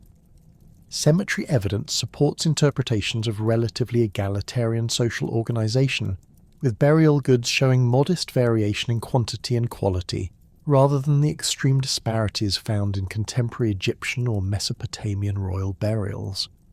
Harappan graves typically contain pottery vessels, bronze ornaments, and personal items, but lack the massive accumulations of wealth that accompanied elite burials elsewhere. This pattern suggests that while social differentiation certainly existed, it operated within narrower parameters that prevented extreme concentration of wealth and power. Religious practices reconstructed from archaeological evidence emphasize fertility, water, and animal symbolism that may have centered on goddess worship and natural forces. The numerous female figurines found throughout Harappan sites, often showing elaborate headdresses and jewellery, possibly represent mother goddesses or fertility deities central to Harappan religious beliefs. Fire altars discovered at several sites suggest ritual practices involving burnt offerings, while the Great Bath and similar structures at other cities indicate ceremonial bathing played important roles in religious observances. The famous priest-king sculpture from Mohenjo-Daro, despite its misleading modern name, likely represents a religious figure rather than a political ruler based on its iconography and archaeological context. The figure wears a robe decorated with trefoil patterns and a headband, with eyes that appear half closed in meditation or trance states. The sculpture's artistic style emphasizes spiritual rather than martial qualities, contrasting with contemporary royal imagery from Egypt and Mesopotamia that emphasized military power and divine kingship. Harappan agricultural systems supported large urban populations through sophisticated irrigation techniques and crop diversification that maximized productivity from monsoon-dependent agriculture. Archaeological evidence indicates cultivation of wheat, barley, peas, sesame, and cotton, with crop rotation systems that maintained soil fertility while providing diverse food supplies. The early cultivation of cotton, evidenced by textile impressions on pottery and bronze implements, gave Harappan merchants valuable trade goods that commanded premium prices in foreign markets where cotton was unknown. Water management extended beyond urban drainage systems to encompass regional irrigation networks that channeled monsoon runoff and river water to agricultural areas. The dam at Dholavira in Gujarat, constructed from dressed stone blocks and measuring over 260 metres in length, created water storage capacity that supported agricultural production during dry seasons. This engineering achievement required surveying skills, mathematical calculations, and construction techniques that coordinated labour from multiple communities over several construction seasons. Craft specialisation at Harappan sites created distinct production quarters where skilled artisans manufactured goods for both local consumption and export trade. Bronze working areas at Harappa and Chandhu contain furnaces, crucibles and tool collections that indicate systematic metal production using standardized techniques and quality control measures. Pottery production employed potters' wheels and kilns that achieved uniform firing temperatures, creating ceramics with consistent quality and distinctive decorative styles that identified Harappan products throughout trade networks. Bead production represented a major Harappan industry, with specialized workshops at Chandhu and Lothal producing ornaments from carnelian, agate, jasper, and other semi-precious stones. The technical processes involved cutting, drilling, and polishing techniques that created beads with perfectly circular holes and polished surfaces that required specialized tools and extensive skill. Harappan beads have been found throughout the ancient world, from Mesopotamian royal burials to Egyptian tomb contexts, indicating their high value and widespread demand. The gradual decline of Harappan civilization between 1900 and 1300 BC remains as mysterious as the script, with multiple theories proposed to explain the disappearance of one of the world's most sophisticated Bronze Age societies. Archaeological evidence shows progressive abandonment of major cities, with later occupation levels displaying declining construction quality, reduced urban planning, and simplified material culture that suggests social and economic deterioration over several centuries. Climate change theories propose that shifting monsoon patterns reduced agricultural productivity and undermined the economic foundations of Harappan society. Paleoclimatic evidence indicates increasing aridity in the Indus region during the 2nd millennium BC, with reduced rainfall that would have stressed agricultural systems dependent on predictable monsoon cycles. Geological studies of ancient river courses show that the Sarasvati River, which supported numerous Harappan settlements, began drying up around 1900 BC due to tectonic changes that diverted its water sources. River course alterations affected multiple Harappan settlements as the Indus River changed its channel, stranding cities that depended on riverine transport and water supply. Archaeological evidence shows that several major sites, including Harappa itself, experienced flooding followed by channel abandonment that disrupted trade routes and urban water systems. These hydrological changes would have required massive population relocations and economic reorganization that may have exceeded the civilization's adaptive capacity.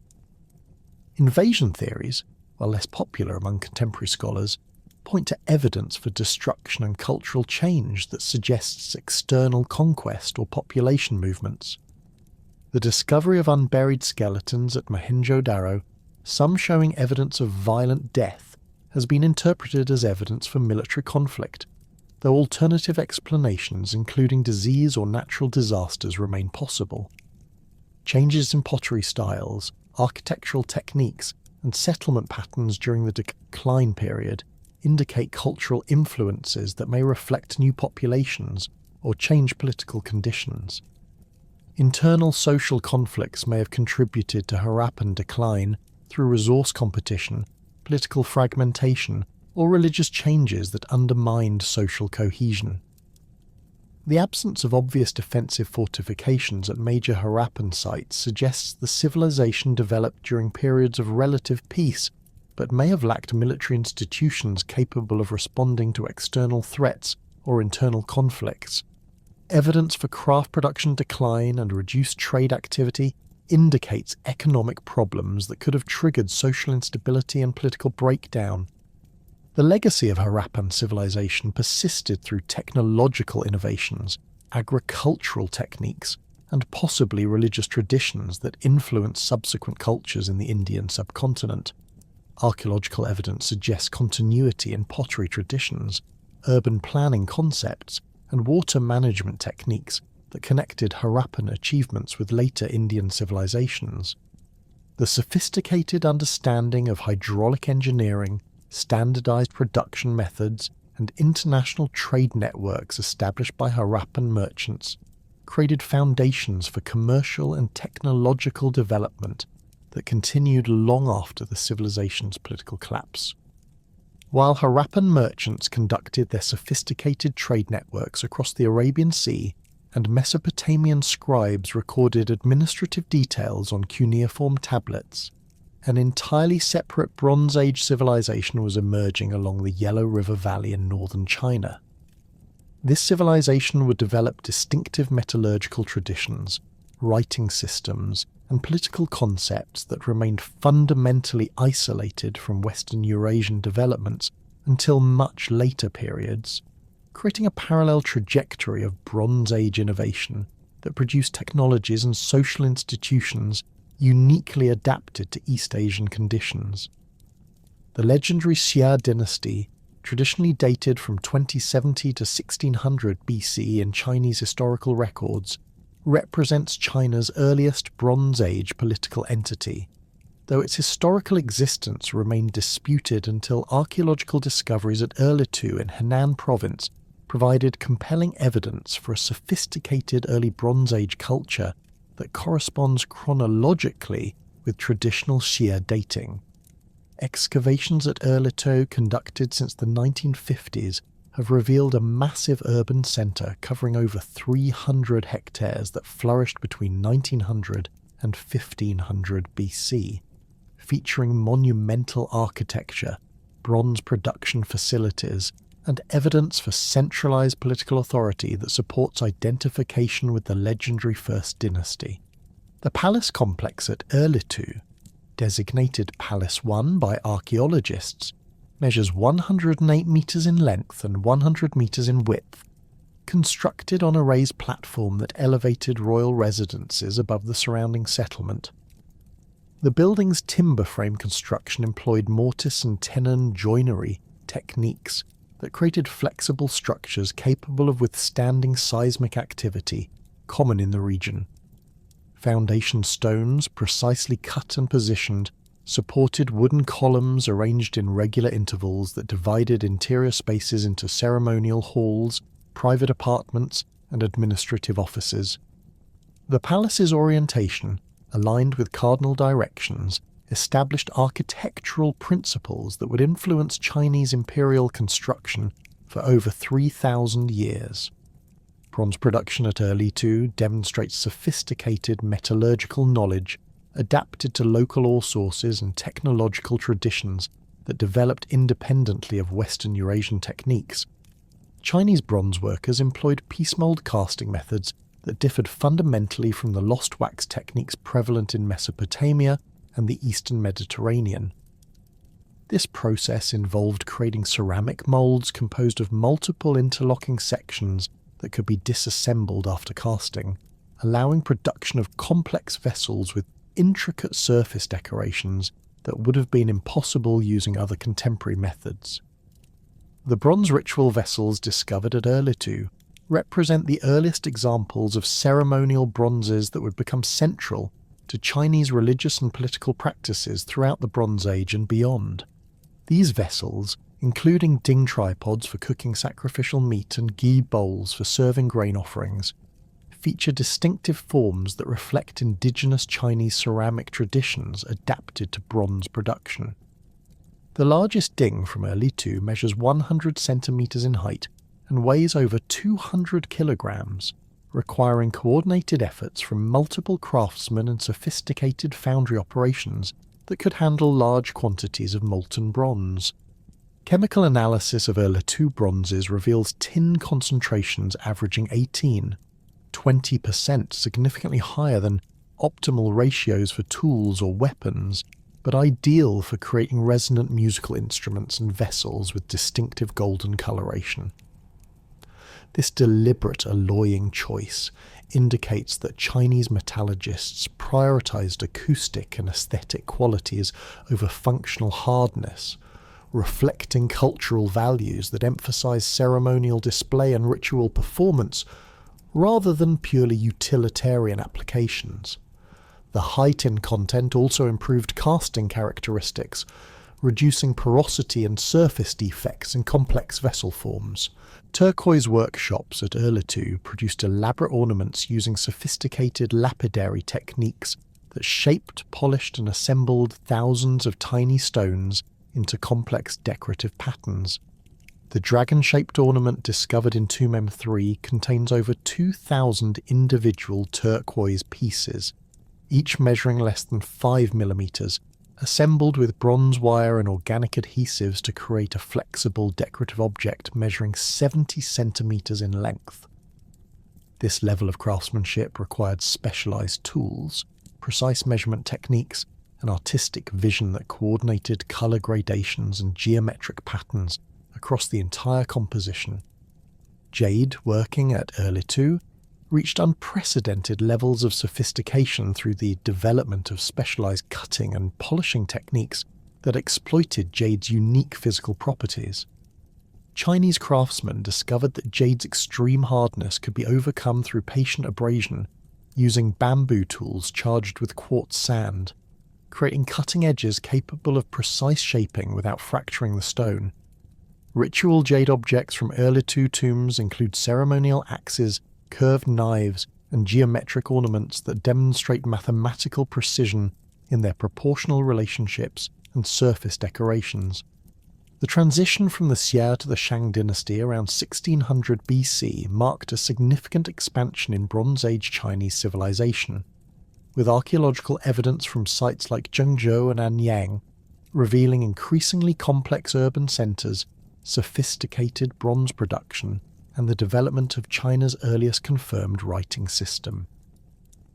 The Shang capital at Anyang, occupied from approximately 1250 to 1046 BC, covered over 25 square kilometres and housed an estimated 120,000 inhabitants, making it one of the world's largest Bronze Age urban centres. Royal tombs at Anyang demonstrate the extreme social stratification that characterised mature Shang society, with massive burial complexes requiring coordinated labour from hundreds of workers over multiple construction seasons. The tomb of Lady Fu Hao, discovered intact in 1976, contained over 1,600 burial goods, including 468 bronze objects, 755 jade artifacts, and nearly 7,000 cowrie shells used as currency. The tomb's contents represent wealth equivalent to several years of agricultural production from thousands of farming families, indicating unprecedented concentration of resources under royal control. Bronze ritual vessels from Fu Hao's tomb showcase the artistic and technical achievements of Shang metalworkers, featuring complex decorative programs that combined zoomorphic motifs with geometric patterns and compositions of remarkable sophistication. The tomb's bronze ding vessels range from small ceremonial pieces weighing less than 1 kilogram to massive tripods exceeding 100 kilograms, all cast using piece mold techniques that achieved surface details measuring less than 1 millimeter in depth. Decorative elements include Taoti masks, dragon motifs, and geometric patterns that required precise registration between multiple mould sections to achieve continuous designs across vessel surfaces. Oracle bone script, discovered in 1899 at Anyang, represents China's earliest confirmed writing system and provides detailed insight into Shang religious practices, political organisation, and daily life through over 150,000 inscribed fragments. These divination records, carved on turtle plastrons and ox scapulae, document royal consultations with ancestral spirits regarding military campaigns, agricultural activities, weather patterns, and ceremonial requirements.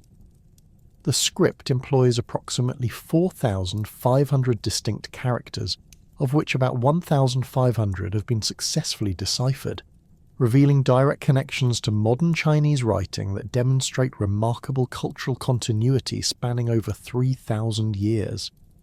Divination procedures recorded on oracle bones involved heating the prepared bones until thermal stress created characteristic crack patterns that trained specialists interpreted as spiritual responses to royal inquiries. The process required careful preparation of bone surfaces, precise placement of heating points, and systematic recording of questions, predictions, and outcomes that created comprehensive archives of royal decision-making. These records reveal that Shang kings consulted oracles regarding virtually all important governmental activities, indicating religious worldviews that integrated spiritual guidance with practical administration. Military organisation under Shang rule created professional armies equipped with standardised bronze weapons and supported by sophisticated logistics systems that enabled sustained campaigns across northern China. Oracle bone records document military units numbering in the thousands, with specific references to chariot forces, infantry formations, and specialized troops including archers and siege specialists. Shang armies employed horse-drawn chariots that provided battlefield mobility and psychological advantages over infantry-based opponents, with archaeological evidence showing standardized chariot construction using bronze fittings and specialized harness systems. Bronze weapons from Shang military contexts demonstrate advanced metallurgical techniques adapted to Chinese warfare requirements, including GE dagger axes that combined thrusting and slashing capabilities in single integrated weapons. These distinctive Chinese weapon forms, unknown elsewhere in the Bronze Age world, featured bronze heads mounted perpendicular to wooden shafts through sophisticated socket designs that prevented breakage during combat. Shang bronze swords, while less common than dagger axes, show blade lengths approaching 60 centimeters with reinforced tangs that supported effective slashing attacks. Shang bronze working reached unprecedented scales of production through workshop complexes that employed hundreds of specialized craftsmen in coordinated manufacturing operations. The bronze foundry area at Anyang covered over 10,000 square meters and contained more than 30 furnaces capable of melting bronze in quantities exceeding 1,000 kilograms per casting session. Archaeological evidence shows systematic organization with separate areas for mold preparation, metal smelting, casting operations, and finishing work that created assembly line production methods adapted to large-scale ceremonial vessel manufacture. Quality control measures in Shang bronze production included standardized alloy compositions, dimensional specifications, and decorative programs that ensured consistency across multiple production batches. Chemical analysis reveals that Shang foundries maintained tin concentrations within narrow ranges specific to vessel types, with cooking vessels containing 18% tin, while wine containers used 22% tin for enhanced acoustic properties. This precision indicates systematic testing procedures and accumulated metallurgical knowledge that enabled predictable results from complex casting operations. Agricultural innovations during the Shang period included bronze farming tools that increased productivity while supporting larger populations and more complex social hierarchies. Bronze plowshares, sickles, and hoes from Shang contexts show design improvements over earlier stone and wooden implements, with curved cutting edges and reinforced mounting systems that reduced tool failure during intensive use. Agricultural records on oracle bones document systematic crop rotation, irrigation management, and harvest scheduling that maximized yields from intensive cultivation systems. The Zhou conquest of the Shang around 1046 BC initiated China's longest-lasting dynasty and introduced political concepts that would influence Chinese governmental theory for over 2,000 years. Zhou military success resulted from superior bronze weaponry, cavalry tactics, and strategic alliances with Shang, subject peoples who provided local knowledge and additional military forces. Archaeological evidence from Zhou sites shows rapid adoption of Shang bronze working techniques, combined with innovations in weapon design and production methods that enhanced military effectiveness. The Mandate of Heaven concept, developed by Zhou political theorists to justify their conquest of the Shang, established principles of legitimate rulership based on moral virtue and effective governance rather than hereditary succession alone. According to this theory, heaven granted authority to rulers who maintained social harmony, promoted agricultural prosperity, and conducted appropriate ritual observances, while withdrawing support from corrupt or incompetent dynasties. This ideological framework provided justification for political change, while establishing performance standards that constrained royal behaviour throughout subsequent Chinese history. Zhou feudalism created hierarchical political structures that distributed land and authority among noble families in exchange for military service and tribute obligations. Bronze ritual vessels served as symbols of feudal rank and political authority, with vessel types and decorative programs indicating specific positions within the Zhou hierarchy. Archaeological evidence shows regional variations in bronze styles that reflect local political autonomy within the broader Zhou system, creating cultural diversity while maintaining overall political unity. Zhou bronze technology incorporated innovations that improved both functional performance and ceremonial significance of metal objects. New alloy compositions reduced tin content in utilitarian items while maintaining high concentrations in ritual vessels, creating cost efficiencies that supported expanded bronze production. Decorative techniques included inlay work using gold, silver and copper that created polychrome effects impossible with single alloy casting, demonstrating artistic sophistication that enhanced the ceremonial impact of ritual bronzes. Zhou Workshop Organization expanded production capacity through regional specialization that concentrated specific craft activities in locations with optimal resource access or technical expertise. Bronze production centers at Homa in Shaanxi province employed thousands of workers in coordinated operations that supplied ceremonial vessels throughout Zhou territory. Archaeological evidence shows systematic quality control, standardized production methods, and efficient distribution networks that maintained consistent artistic and technical standards across vast geographical areas. Musical instruments represented major innovations in Zhou bronze working, with bells, chimes, and other acoustic devices demonstrating sophisticated understanding of metallurgical acoustics and musical theory. Zhou bronze bells employed precise tuning techniques that created specific pitch relationships through controlled wall thickness, internal cavity dimensions, and alloy compositions. Sets of graduated bells enabled complex musical performances that accompanied state ceremonies and religious rituals, creating auditory experiences that reinforced political authority through sensory impact. Ancestor worship practices during the Zhou period elevated bronze ritual vessels to central positions in religious observances that connected living rulers with deceased predecessors through ceremonial feeding and offering rituals. Bronze ding, gi, and other vessel types served specific functions in elaborate ceremonies that required precise ritual knowledge and expensive ceremonial equipment.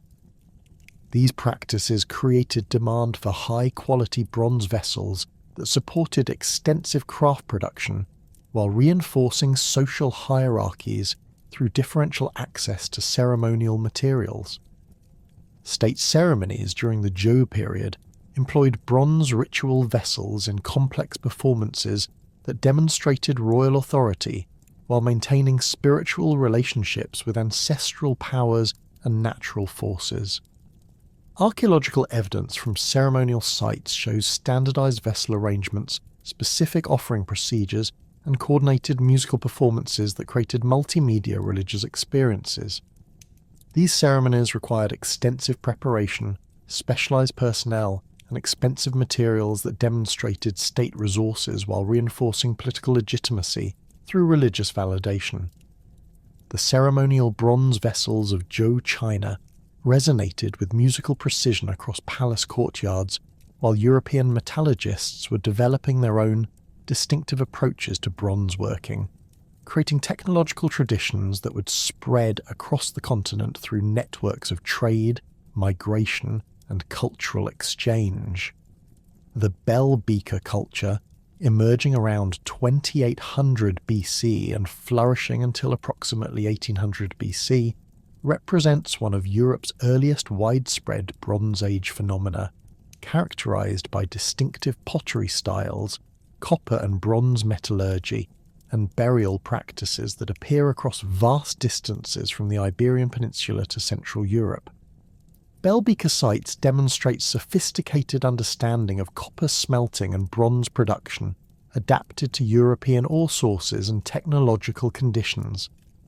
The settlement at Los Millares in southeastern Spain features copper production facilities dating to 2700 BC, including furnaces capable of reaching temperatures exceeding 1100 degrees Celsius through the use of bellows systems operated by teams of specialized workers.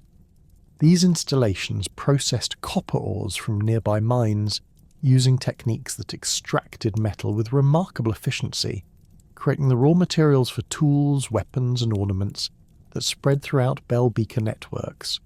The distinctive bell-shaped pottery vessels that give this culture its archaeological designation show remarkable standardization across enormous geographical distances, suggesting shared cultural traditions and possibly coordinated production systems. Chemical analysis of bell beaker pottery from sites in Portugal, France, Germany, and Central Europe reveals consistent tempering agents and firing techniques that indicate systematic knowledge transfer between distant communities. These vessels, often found in burial contexts alongside copper daggers and archery equipment, suggest ceremonial or status-related functions that connected material culture with social identity. Copper daggers from bell beaker contexts demonstrate early European metallurgical expertise applied to weapon production, featuring blade lengths averaging 12 to 18 centimetres, with carefully shaped tangs for handle attachment. The Amesbury Archer, discovered near Stonehenge and dating to approximately 2300 BC, was buried with 5 copper knives and gold ornaments that originated in continental Europe, indicating extensive trade networks that distributed metal objects and raw materials across the English Channel.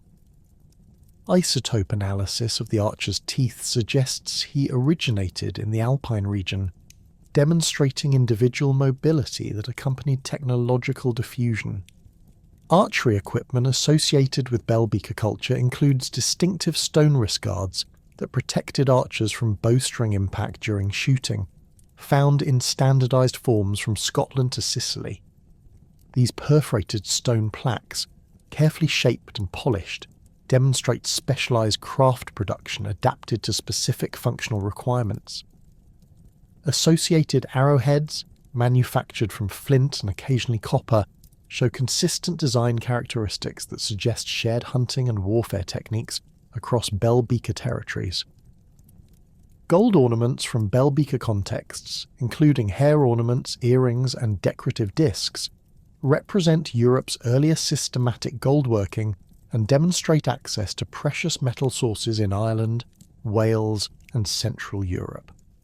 The mould cape, discovered in Wales and dating to approximately 1900 BC, consists of a sheet gold garment decorated with intricate repousse patterns that required sophisticated hammering techniques and artistic vision. This remarkable artifact, weighing over 550 grams of pure gold, demonstrates wealth accumulation and craft specialization that supported luxury production for elite consumption. The spread of bell beaker culture across Europe coincided with significant population movements and cultural changes that introduced new burial practices, settlement patterns, and technological innovations to previously Neolithic communities. DNA analysis of bell beaker burials reveals genetic signatures consistent with population movements from the Iberian Peninsula and Central Europe, suggesting that cultural diffusion involved actual migration rather than simple technology transfer. These movements appear to have introduced Indo-European languages to many regions of Europe, creating linguistic foundations that persist in modern European language families. Metallurgical innovations during the bell beaker period included improved smelting techniques that increased copper extraction efficiency while reducing fuel consumption. Experimental archaeology has demonstrated that bell beaker furnaces could process 2 to 3 kilograms of copper ore per firing session, producing approximately 200 to 400 grams of pure metal through single operations.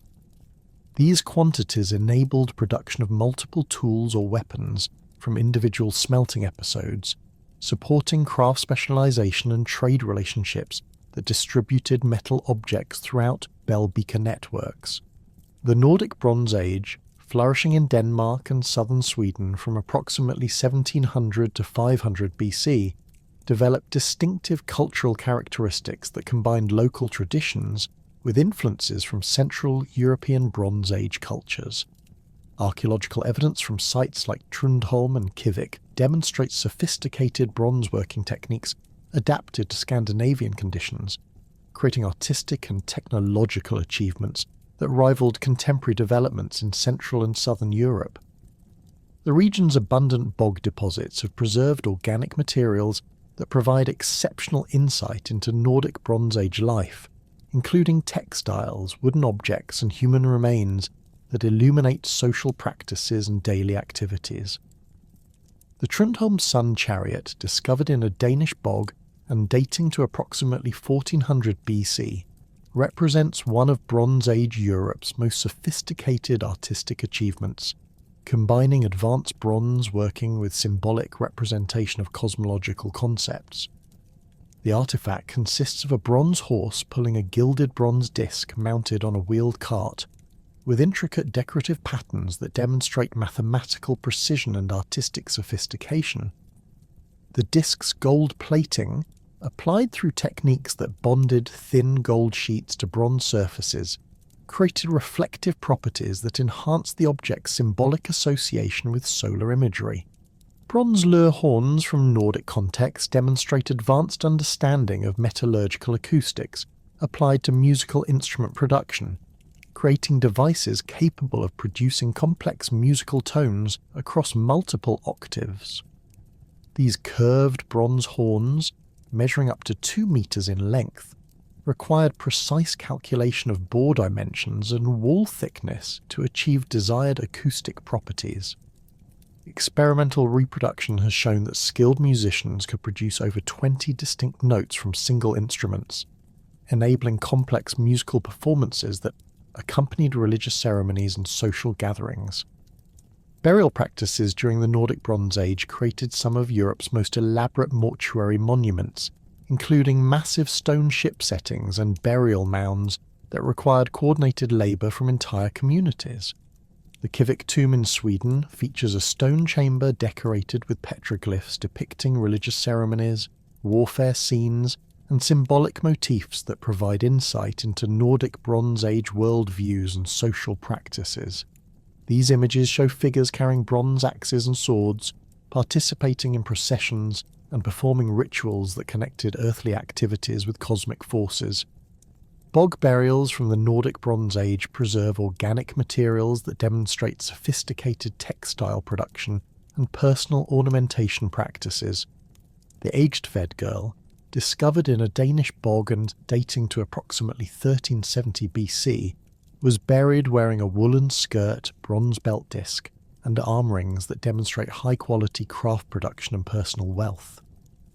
Her clothing, preserved by bog chemistry, shows complex weaving techniques and decorative patterns that indicate specialized textile production and trade relationships that imported wool and finished textiles from distant regions.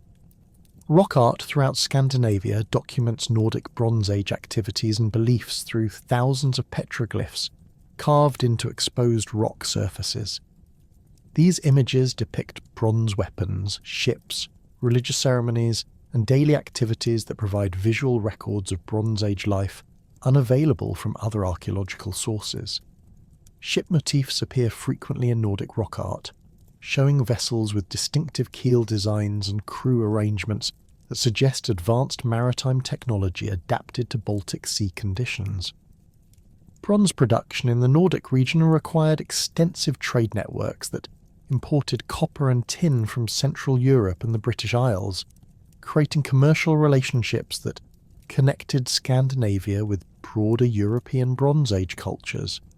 Archaeological evidence shows that Nordic communities exported amber, furs, and possibly slaves in exchange for metal raw materials, creating economic relationships that supported sophisticated bronze working despite the absence of local ore sources. Amber trade routes extended from the Baltic coast to the Mediterranean, distributing Scandinavian amber throughout Bronze Age Europe while importing finished bronze objects and raw materials. The Urnfield culture, emerging around 1300 BC and lasting until approximately 800 BC, represents late Bronze Age Europe's most widespread cultural phenomenon, characterized by cremation burial practices, fortified settlements, and advanced bronze working techniques. This culture spread from Central Europe across much of the continent, introducing new burial practices that replaced earlier inhumation traditions with systematic cremation and urn burial. Archaeological evidence suggests that Urnfield expansion involved both population movements and cultural diffusion, creating hybrid communities that combined local traditions with Urnfield innovations. Cremation practices associated with Urnfield culture required sophisticated understanding of fire management and ceremonial procedures that transformed burial traditions throughout late Bronze Age Europe. Cremation sites show evidence for controlled burning that achieved temperatures exceeding 800 degrees Celsius, necessary for complete bone calcination. The resulting cremated remains were collected and placed in ceramic urns that were buried in extensive cemeteries containing hundreds or thousands of individual burials, creating communal burial grounds that served multiple generations. Urnfield pottery demonstrates advanced ceramic technology that produced vessels with thin walls, complex shapes, and elaborate decorative programs. These urns, ranging from simple globular forms to complex multi-part vessels, show regional variations that reflect local artistic traditions while maintaining overall stylistic unity. Decorative techniques included incised geometric patterns, applied ornaments, and surface treatments that created distinctive visual effects through controlled firing atmospheres and post-firing applications. Settlement patterns during the Urnfield period show increasing emphasis on fortified positions that suggest growing social tensions and military conflicts throughout late Bronze Age Europe. Hill forts and fortified settlements appear throughout Urnfield territory, featuring defensive walls, strategic positioning, and internal organization that indicates systematic military planning. These settlements often controlled river crossings, mountain passes, or other strategic locations that enabled control over trade routes and territorial boundaries. The Wasserburg-Buchau settlement in southern Germany demonstrates Urnfield defensive architecture adapted to wetland environments, featuring wooden palisades and earthwork fortifications that protected lake-edge communities from land-based attacks. Archaeological excavations have revealed systematic urban planning with designated areas for craft production, food storage, and residential occupation. Bronze working areas within the settlement show evidence for large-scale metal production that supplied both local consumption and export trade. Bronze working during the Urnfield period achieved unprecedented levels of sophistication through technological innovations that improved both functional performance and artistic quality. New alloy compositions reduced tin content in utilitarian objects while maintaining high concentrations in ceremonial items, creating cost efficiencies that supported expanded production. Decorative techniques included sheet bronze work, repousse decoration, and complex casting methods that enabled production of elaborate ceremonial objects and personal ornaments. Urnfield bronze swords represent pinnacles of late Bronze Age metallurgical achievement, featuring blade lengths exceeding 80 centimetres with complex hilt constructions that balance cutting effectiveness with structural durability. These weapons, found throughout Urnfield territory, show standardised production methods that created interchangeable components and consistent performance characteristics. Sword blade analysis reveals sophisticated heat treatment techniques that created differential hardness patterns, with hard cutting edges and flexible spines that prevented breakage during combat. Regional variations within Urnfield culture demonstrate local adaptations of broader cultural patterns to specific environmental and social conditions. The Lusatian culture in Central Europe developed distinctive pottery styles and settlement patterns while maintaining overall Urnfield characteristics. Alpine Urnfield communities created specialised bronze working techniques adapted to mountain environments and trade routes connecting northern and southern Europe. British Bronze Age developments during this period show influences from continental Urnfield culture while maintaining distinctive insular characteristics. The Wilburton-Wallington metalwork tradition produced bronze objects with unique British design characteristics, including socketed axes, leaf-shaped swords, and elaborate horse harness fittings. These objects demonstrate sophisticated bronze working adapted to British ore sources and cultural preferences, while showing clear connections to continental European technological traditions. Hill forts throughout Bronze Age Britain demonstrate defensive architecture adapted to local topographical conditions, featuring earthwork ramparts, strategic positioning, and internal organisation that controlled territorial boundaries and trade routes. Maiden Castle in Dorset shows multiple construction phases spanning several centuries, with increasingly elaborate defensive systems that suggest growing military pressures and social complexity. Archaeological evidence from British hill forts shows specialised craft production, long-distance trade, and social stratification that parallel developments in continental Europe. Bronze Age barrows throughout Britain created monumental landscapes that commemorated elite burials while demonstrating community labour organisation and social hierarchies. The Normanton Down Barrow Cemetery near Stonehenge contains over 40 burial mounds dating between 2000 and 1500 BC, including the Bush Barrow burial with its elaborate gold and bronze grave goods. These monuments required coordinated construction efforts that moved thousands of tons of earth and stone to create artificial hills visible across extensive territories. Alpine lake dwellings represent unique adaptations of Bronze Age settlement patterns to specific environmental conditions, creating pile-built villages that utilise lake-edge locations for defence, transportation and resource access. Sites like Courtayode in Switzerland show sophisticated wooden construction techniques that created stable foundations in waterlogged conditions while providing protection from land-based attacks. These settlements feature systematic urban planning with designated areas for different activities and sophisticated water management systems. Preservation conditions at alpine lake dwelling sites provide exceptional insight into Bronze Age organic material culture, including wooden tools, textiles, and food remains that rarely survive in other archaeological contexts. The Hauterie of Champrovert site has yielded thousands of wooden artefacts, including agricultural tools, construction elements, and household items that demonstrate sophisticated woodworking techniques and diverse economic activities. Bronze objects from these sites show local production combined with imported items that indicate extensive trade relationships. Iberian Bronze Age cultures developed distinctive characteristics that combined local traditions with influences from Mediterranean and Atlantic Europe. The El Algar culture in southeastern Spain created fortified settlements with sophisticated bronzeworking and social stratification that rivaled contemporary developments elsewhere in Europe. Archaeological evidence shows systematic urban planning, specialized craft production, and burial practices that indicate complex social hierarchies and territorial organization. Bronze working centers throughout Iberia produced weapons, tools, and ornaments that demonstrate advanced metallurgical techniques adapted to local ore sources and cultural preferences. The Rio Tinto mining district in southern Spain provided copper ores that supported extensive bronze production, creating economic foundations for complex societies that controlled mining operations and trade networks.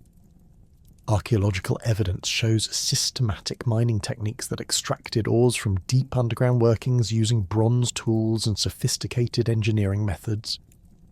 Atlantic Bronze Age networks connected Iberian communities with Britain, Ireland, and Atlantic France through maritime trade relationships that distributed bronze objects, raw materials, and cultural influences across vast oceanic distances. Bronze axes, swords, and ornaments found throughout Atlantic Europe show design characteristics that indicate systematic cultural exchange and possibly coordinated production systems. These networks enabled technological diffusion and cultural interaction that created shared artistic traditions and metallurgical techniques across the Atlantic facade of Europe. The sophisticated bronzeworking networks that connected Atlantic Europe with Mediterranean civilizations through maritime trade routes would soon face unprecedented disruption as mysterious confederations of warriors and migrants swept across the eastern Mediterranean, bringing destruction to established Bronze Age powers and fundamentally altering the trajectory of ancient civilization. These groups, known collectively as the Sea Peoples, from Egyptian records that documented their devastating campaigns, emerged from obscure origins around 1200 BC to challenge the military might of the Hittite Empire, devastate the prosperous cities of the Levantine coast, and ultimately force even mighty Egypt to marshal all its resources in desperate defensive campaigns.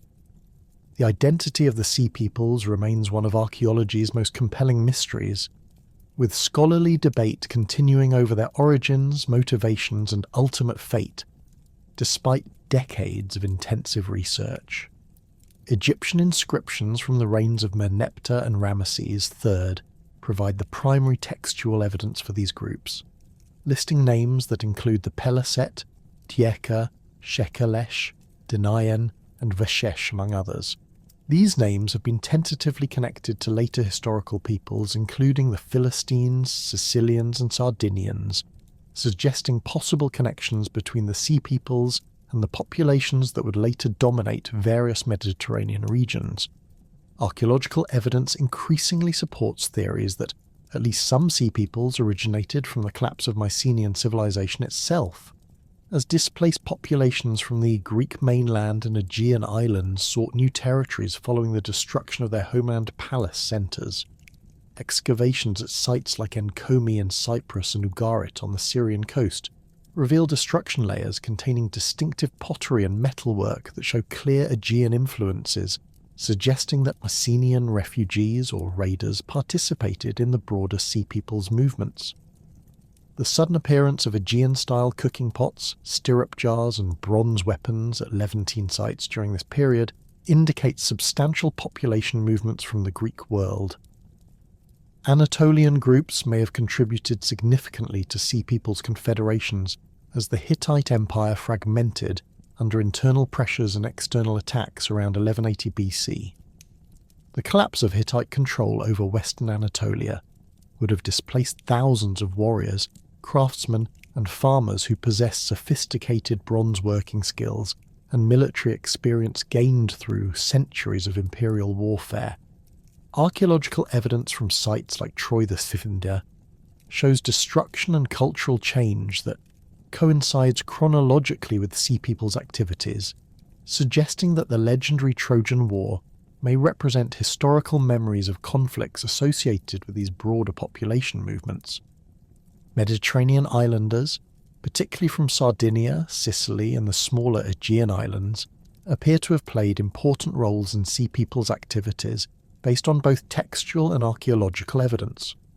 The distinctive horned helmets depicted in Egyptian reliefs showing Sea People's warriors closely resemble bronze figurines discovered in Sardinian contexts, indicating possible connections between these island populations and the raiders who attacked Egyptian territories.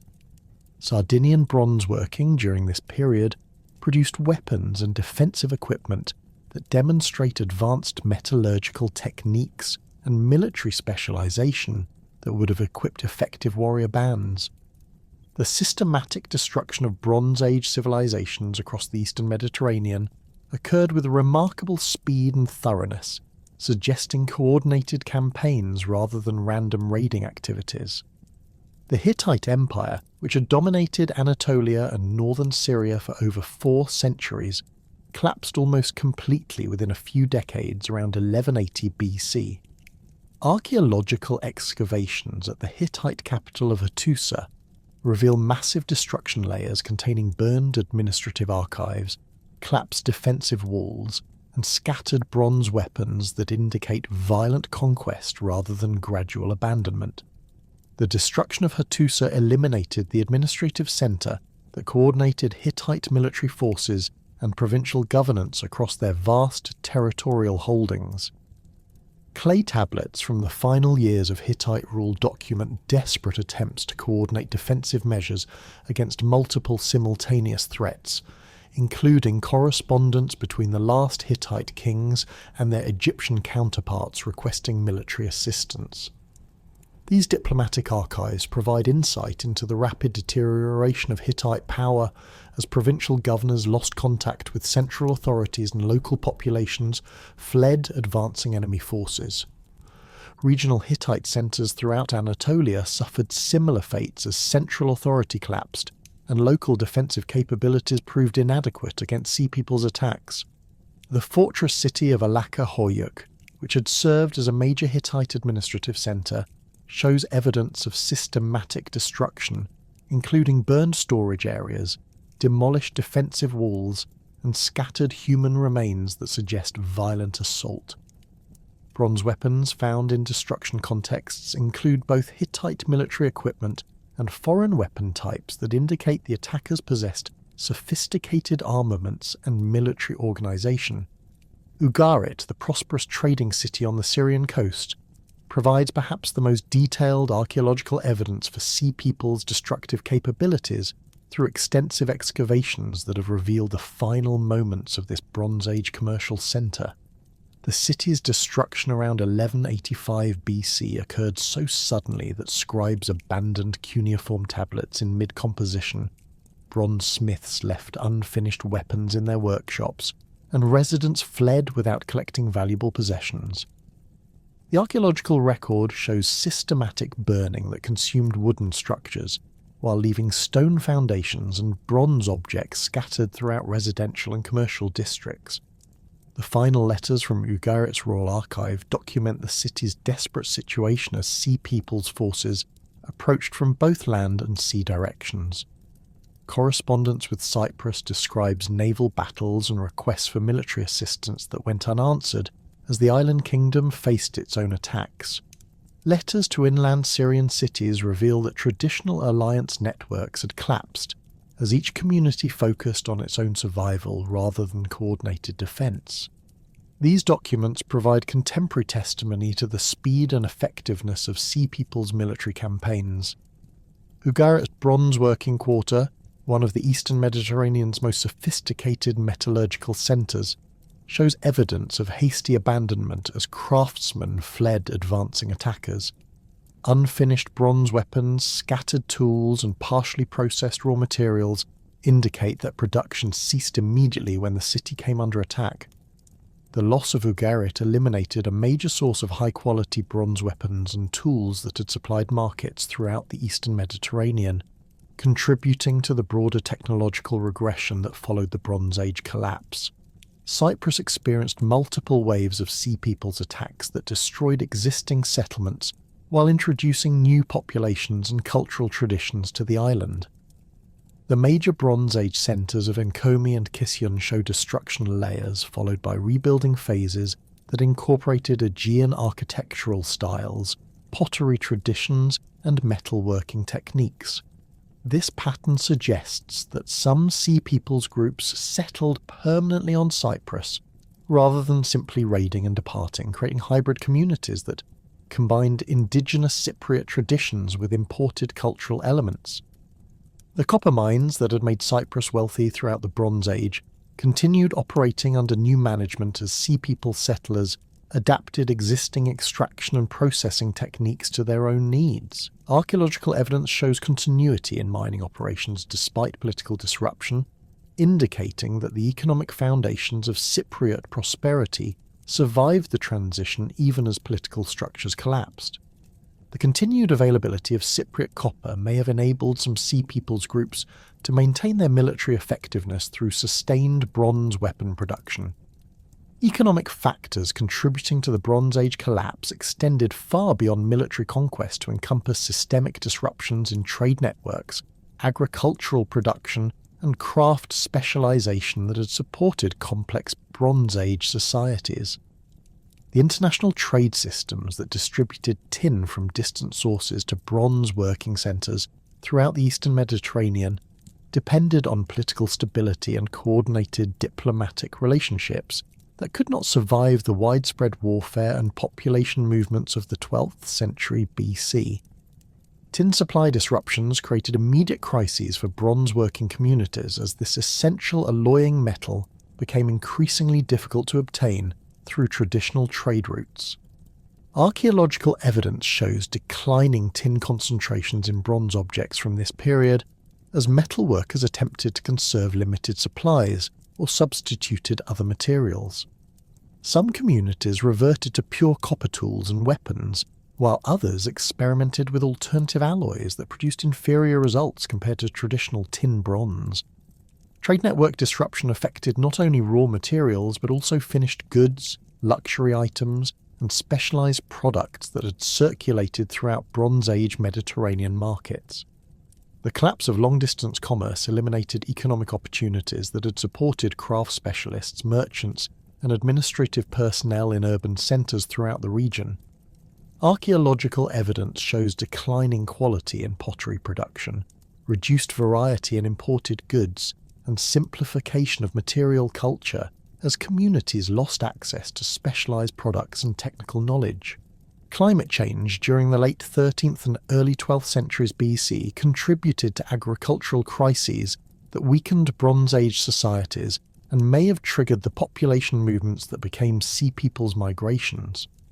Paleoclimatic evidence indicates cooling temperatures and reduced precipitation throughout the eastern Mediterranean that would have decreased agricultural productivity and stressed food production systems.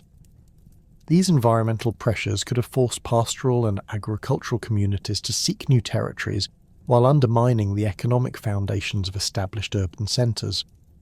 Drought conditions documented in multiple paleoclimatic records from this period would have been particularly devastating for irrigation-dependent agricultural systems in Mesopotamia and Syria. Reduced river flows and failed harvests could have triggered social unrest, population migrations, and conflicts over remaining fertile territories. The combination of environmental stress and military pressure may have created cascading failures that overwhelmed the adaptive capacity of Bronze Age political systems. Internal political instability weakened many Bronze Age states during the critical period when Sea Peoples attacks intensified, creating vulnerabilities that external enemies could exploit effectively. Succession disputes, provincial rebellions, and administrative breakdown appear in contemporary records from multiple civilizations, indicating widespread governmental crisis that preceded or accompanied foreign invasions. The Hittite Empire experienced succession problems and provincial revolts that divided military resources and prevented coordinated responses to external threats. Social tensions within Bronze Age societies may have created internal enemies who welcomed or assisted Sea People's attackers as alternatives to existing political authorities. Archaeological evidence for class conflict, ethnic tensions, and economic inequality suggests that some populations may have viewed foreign conquest as opportunities for social advancement or revenge against ruling elites. The speed of Bronze Age collapse in some regions may reflect internal collaboration with external attackers, rather than simple military conquest.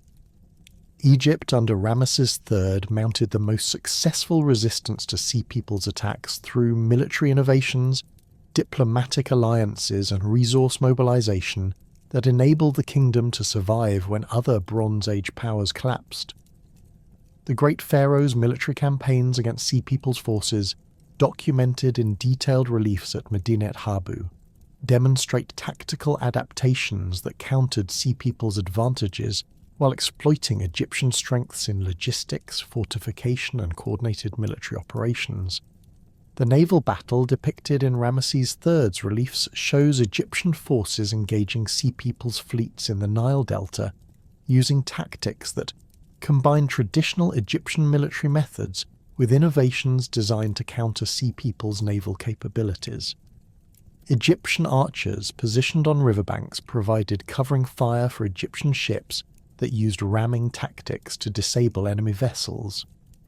The relief shows Sea People's warriors wearing distinctive feathered headdresses and carrying round shields, providing detailed visual documentation of their equipment and appearance. Land battles between Egyptian forces and Sea People's armies reveal tactical innovations that enabled Egyptian victory despite facing opponents who had defeated other major Bronze Age powers. Egyptian infantry formations used bronze-tipped spears and composite bows to maintain distance from Sea People's warriors, while Egyptian chariots provided mobile platforms for archery attacks. The combination of disciplined formations, superior logistics, and defensive advantages allowed Egyptian forces to defeat Sea People's armies that had proven invincible elsewhere. The survival strategies employed by Egypt during this crisis period included massive fortification projects, military reforms, and diplomatic initiatives that created defensive capabilities adequate to resist Sea People's pressure. Ramesses III constructed new fortresses along Egypt's northern borders, while strengthening existing defensive positions with improved walls, garrison forces, and supply systems. These fortifications channeled Sea People's attacks into predetermined killing zones where Egyptian advantages in archery and siege warfare could be most effectively employed. Military reforms under Ramesses III created professional military units equipped with standardized weapons and trained in coordinated tactics that proved effective against Sea People's forces. Egyptian military organization emphasized discipline, logistics, and combined arms operations that maximized the kingdom's resources while compensating for numerical disadvantages against Sea People's confederations. The pharaoh's personal leadership of military campaigns provided symbolic and practical advantages that maintained Egyptian morale during desperate defensive struggles. The transformation of societies in the aftermath of Bronze Age collapse created new political structures, economic systems, and cultural traditions that would define the subsequent Iron Age period. Communities that survived the initial destruction faced challenges of rebuilding without access to traditional trade networks, administrative systems, or technological knowledge that had supported Bronze Age civilization. Archaeological evidence shows dramatic simplification of material culture, reduced settlement sizes, and technological regression that characterized the transition period. New settlement patterns emerged as survivors abandoned vulnerable urban centers in favor of defensible hilltop positions that could be more easily fortified and defended with limited resources. These Iron Age settlements typically featured strong defensive walls, internal water sources, and agricultural areas that could support siege conditions. The shift from Bronze Age urbanism to Iron Age fortified villages reflects changing priorities that emphasize security over commercial or administrative convenience. Cultural continuity in some regions enabled gradual recovery and adaptation, rather than complete civilizational collapse, creating bridge communities that preserved Bronze Age knowledge while adapting to changed circumstances. Cyprus provides an excellent example of successful transition, as Sea People settlers integrated with surviving indigenous populations to create hybrid societies that maintained copper production while developing new political and social institutions. These transitional communities became centres for technological innovation and cultural synthesis that contributed to Iron Age development. The gradual adoption of iron technology during the centuries following Bronze Age collapse reflected both necessity and opportunity as communities adapted to reduced access to tin while exploiting new metallurgical possibilities. Early ironworking required different techniques and resources compared to bronze production, creating opportunities for technological innovation that eventually produced superior tools and weapons. The transition from Bronze Age to Iron Age represented not simply material substitution, but fundamental changes in production methods, social organisation, and cultural values that defined a new historical era. The devastation wrought by the Sea Peoples across the eastern Mediterranean created a technological and cultural vacuum that would be filled not by the restoration of Bronze Age systems, but by the gradual emergence of an entirely new metallurgical tradition. Iron technology, which had existed as a curiosity and luxury material during the height of Bronze Age civilization, began its transformation into the dominant metalworking tradition of the ancient world. This transition occurred not through sudden replacement, but through centuries of gradual adoption, technological refinement, and cultural adaptation that would ultimately reshape human civilization as profoundly as the original Bronze Revolution had done 2 millennia earlier. The earliest iron objects from Bronze Age contexts demonstrate that metallurgists had experimented with this metal long before it became economically viable or technologically superior to bronze. Iron beads from Egyptian tombs dating to 3200 BC, created from meteoric iron through cold hammering techniques, reveal that ancient craftsmen recognized iron's unique properties even when they lacked the technology to smelt terrestrial iron ores. These early experiments remained curiosities rather than practical technologies because meteoric iron was extremely rare, and the high temperatures required for iron smelting exceeded the capabilities of Bronze Age furnace technology. The breakthrough in iron smelting occurred in Anatolia around 1500 BC, where Hittite metallurgists developed furnace designs capable of reaching the 1538 degrees Celsius required to melt iron ore. Archaeological excavations at sites like Kamankala-Hoyuk have revealed iron production facilities that employed sophisticated bellows systems, specialized furnace construction, and carefully controlled atmospheric conditions to achieve successful iron smelting. These early iron-working installations required significantly more fuel than bronze production, consuming vast quantities of charcoal that placed enormous pressure on local forest resources. Hittite iron production initially focused on luxury items and ceremonial objects rather than utilitarian tools, reflecting both the technical difficulties of ironworking and cultural preferences that associated the metal with royal authority and divine power. Iron daggers from Hittite royal contexts feature elaborate gold inlay work and ceremonial designs that demonstrate the metal's prestigious status during this early period. King Tutankhamun's iron dagger, discovered in his tomb and dating to approximately 1323 BC, was likely manufactured from meteoric iron and represents one of the finest examples of early iron-working craftsmanship. The collapse of the Hittite Empire around 1180 BC dispersed ironworking knowledge throughout the eastern Mediterranean as displaced craftsmen carried their technological expertise to new regions. Archaeological evidence suggests that Hittite metallurgists established workshops in Cyprus, the Levant, and possibly Greece, introducing iron production techniques to communities that had previously relied entirely on bronze technology. This technological diffusion occurred gradually over several centuries as ironworking evolved from specialized luxury production to practical tool and weapon manufacturing.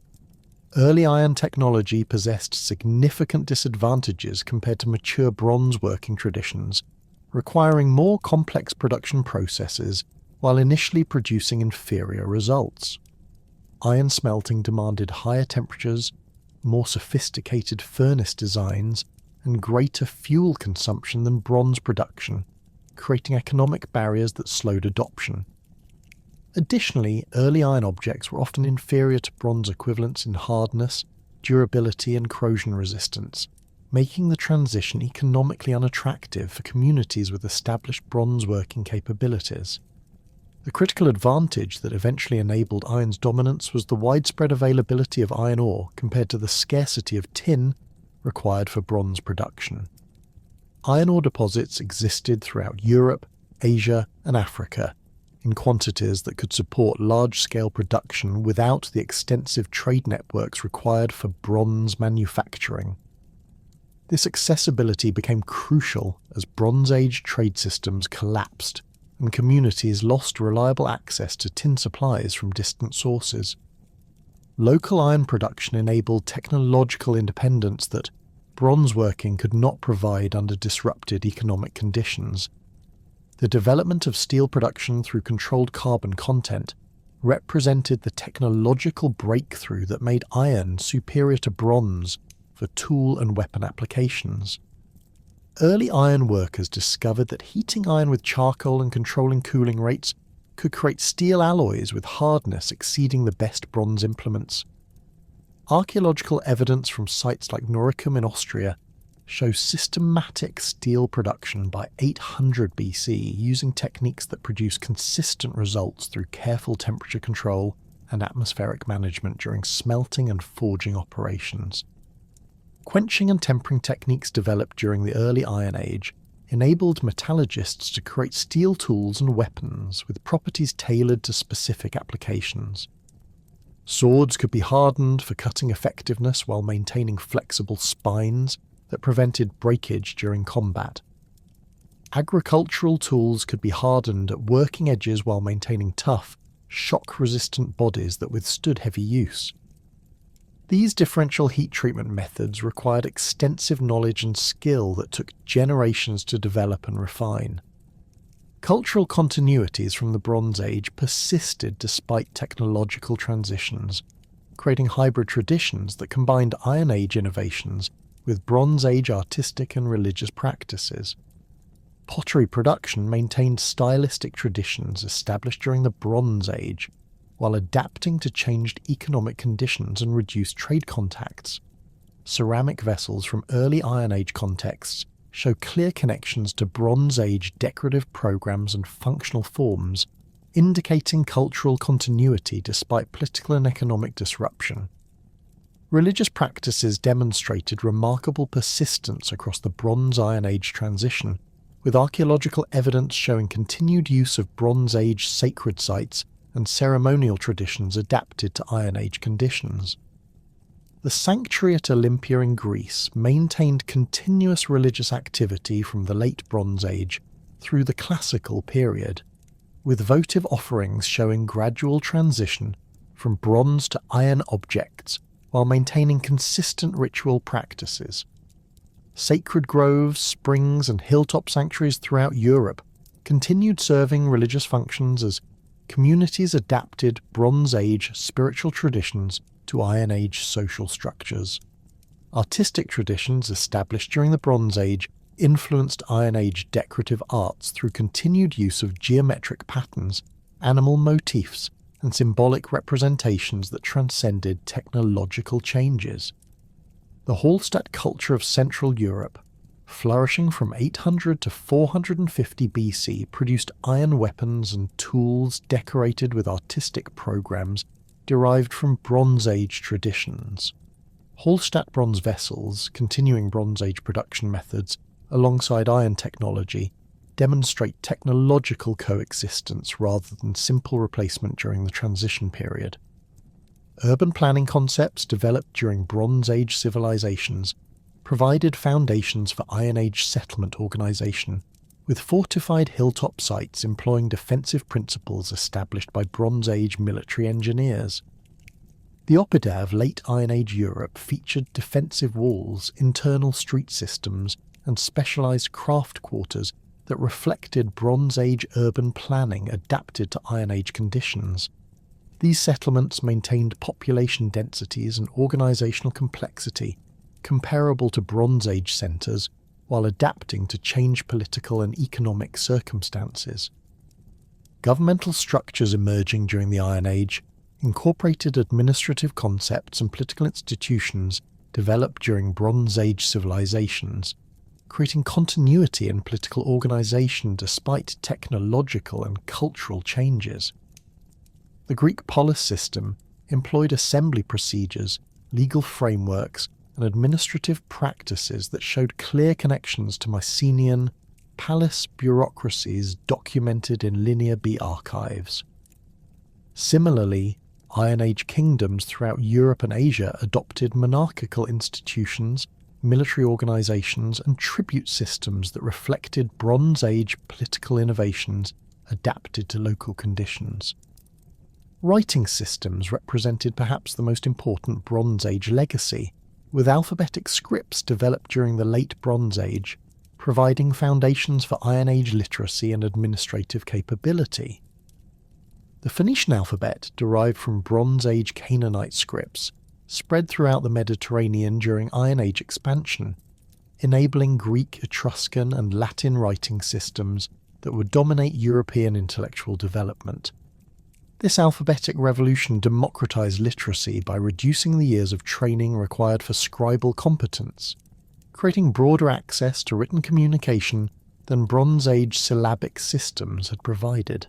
Trade practices established during Bronze Age commercial networks influenced Iron Age economic development through continued use of standardized weights, measures, and exchange mechanisms. Mediterranean commerce during the Iron Age employed trading procedures, contract systems, and quality control measures that reflected Bronze Age innovations adapted to changed political conditions. The Phoenicians, inheriting Bronze Age Canaanite commercial traditions, established trading networks that connected Iron Age communities across the Mediterranean while maintaining business practices developed during Bronze Age prosperity. Metallurgical knowledge transfer from Bronze Age to Iron Age craftsmen occurred through master-apprentice relationships that preserved technical expertise while adapting it to new materials and methods. Archaeological evidence from sites like Laten in Switzerland shows workshops where bronze and iron working coexisted, with craftsmen applying Bronze Age decorative techniques to iron objects while developing new methods suited to iron's different working properties. This technological synthesis created artistic traditions that combined Bronze Age aesthetic principles with Iron Age functional requirements. Archaeological preservation of Bronze Age sites has provided modern scholars with detailed understanding of ancient technological, social, and cultural systems through systematic excavation, scientific analysis, and interdisciplinary research methods. Underwater archaeology has recovered Bronze Age shipwrecks like those at Uluburun and Cape Gelidonia, revealing international trade networks, cargo compositions, and maritime technologies that illuminate Bronze Age economic systems. These underwater sites preserve organic materials and metal objects that rarely survive in terrestrial contexts, providing unique insights into Bronze Age material culture. Technological analysis employing modern scientific methods has revolutionized understanding of Bronze Age metallurgy, craft production, and technological innovation. X-ray fluorescence spectroscopy enables precise determination of alloy compositions, revealing deliberate metallurgical choices and technological capabilities that demonstrate Bronze Age craftsmen's sophisticated understanding of material properties. Lead isotope analysis traces metal sources to specific ore deposits, reconstructing trade networks and resource exploitation patterns across vast geographical areas. Interdisciplinary research combining archaeology, geology, climatology, and other scientific disciplines has created comprehensive understanding of Bronze Age environmental conditions, agricultural systems, and human-environment interactions. Paleoclimatic reconstruction using ice cores, tree rings, and lake sediments provides detailed records of Bronze Age climate change, enabling correlation between environmental conditions and cultural developments. These studies reveal how Bronze Age societies adapted to climatic variations, while demonstrating environmental factors that contributed to civilizational collapse and recovery. Experimental archaeology has tested Bronze Age technologies through practical reproduction of ancient techniques, tools, and manufacturing processes. Researchers have successfully recreated Bronze Age metallurgy, pottery production, textile manufacturing, and construction methods, providing insights into technical requirements, skill levels, and time investments required for ancient production. These experiments demonstrate the sophistication of Bronze Age technology while revealing practical constraints that influenced ancient economic and social organization. Digital technologies have transformed Bronze Age research through database systems that integrate archaeological data from thousands of sites, enabling comparative analysis and pattern recognition across vast spatial and temporal scales. Geographic information systems mapping reveals settlement patterns, trade routes, and territorial organization that illuminate Bronze Age political and economic systems. Three-dimensional modelling reconstructs Bronze Age architecture, urban planning, and landscape organisation with unprecedented accuracy and detail. The Bronze Age legacy extends far beyond technological innovation to encompass fundamental concepts of civilization that continue influencing modern society. Urban planning principles developed in Bronze Age cities established patterns of specialized districts, public spaces, and infrastructure systems that remain central to contemporary urban design. Legal systems originating in Bronze Age law codes created precedents for property rights, commercial regulation, and judicial procedures that form foundations of modern legal frameworks. International diplomacy during the Bronze Age established protocols for treaty negotiation, territorial boundaries, and conflict resolution that prefigured modern international law and diplomatic practice. The Amarna letters and other Bronze Age diplomatic archives document sophisticated understanding of sovereignty, alliance systems, and commercial regulation that created precedents for international relations. These diplomatic innovations enabled peaceful coexistence among competing powers while facilitating cultural exchange and technological diffusion. Educational institutions emerging during the Bronze Age created systematic approaches to knowledge transmission, professional training, and cultural preservation that established foundations for formal education systems.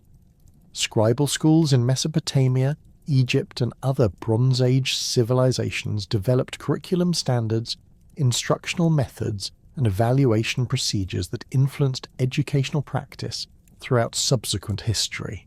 The preservation of Bronze Age literature, scientific knowledge, and technical expertise through written records created intellectual foundations that supported continued cultural development during periods of political instability.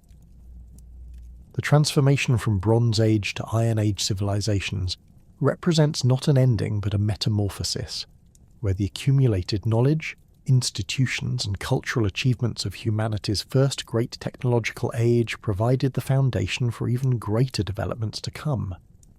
The bronze tools that had enabled the construction of pyramids and ziggurats gave way to iron ploughs that would open new agricultural frontiers, while the administrative systems that had governed Bronze Age empires evolved into the political institutions that would unite vast territories under Roman law.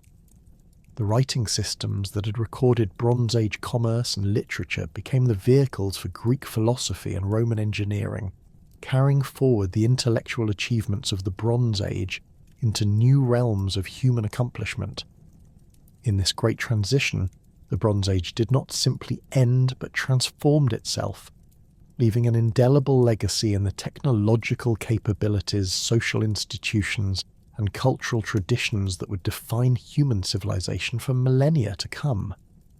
The bronze vessels that had honoured Bronze Age gods found their spiritual successors in iron weapons that would defend new nations, while the trade networks that had connected Bronze Age merchants evolved into the commercial systems that would bind together the Iron Age world. Thus the Bronze Age, in its ending, achieved its greatest triumph, the creation of foundations so strong and innovations so profound that they would support the continued ascent of human civilization long after the last bronze sword had been forged and the final Bronze Age city had fallen to ruin.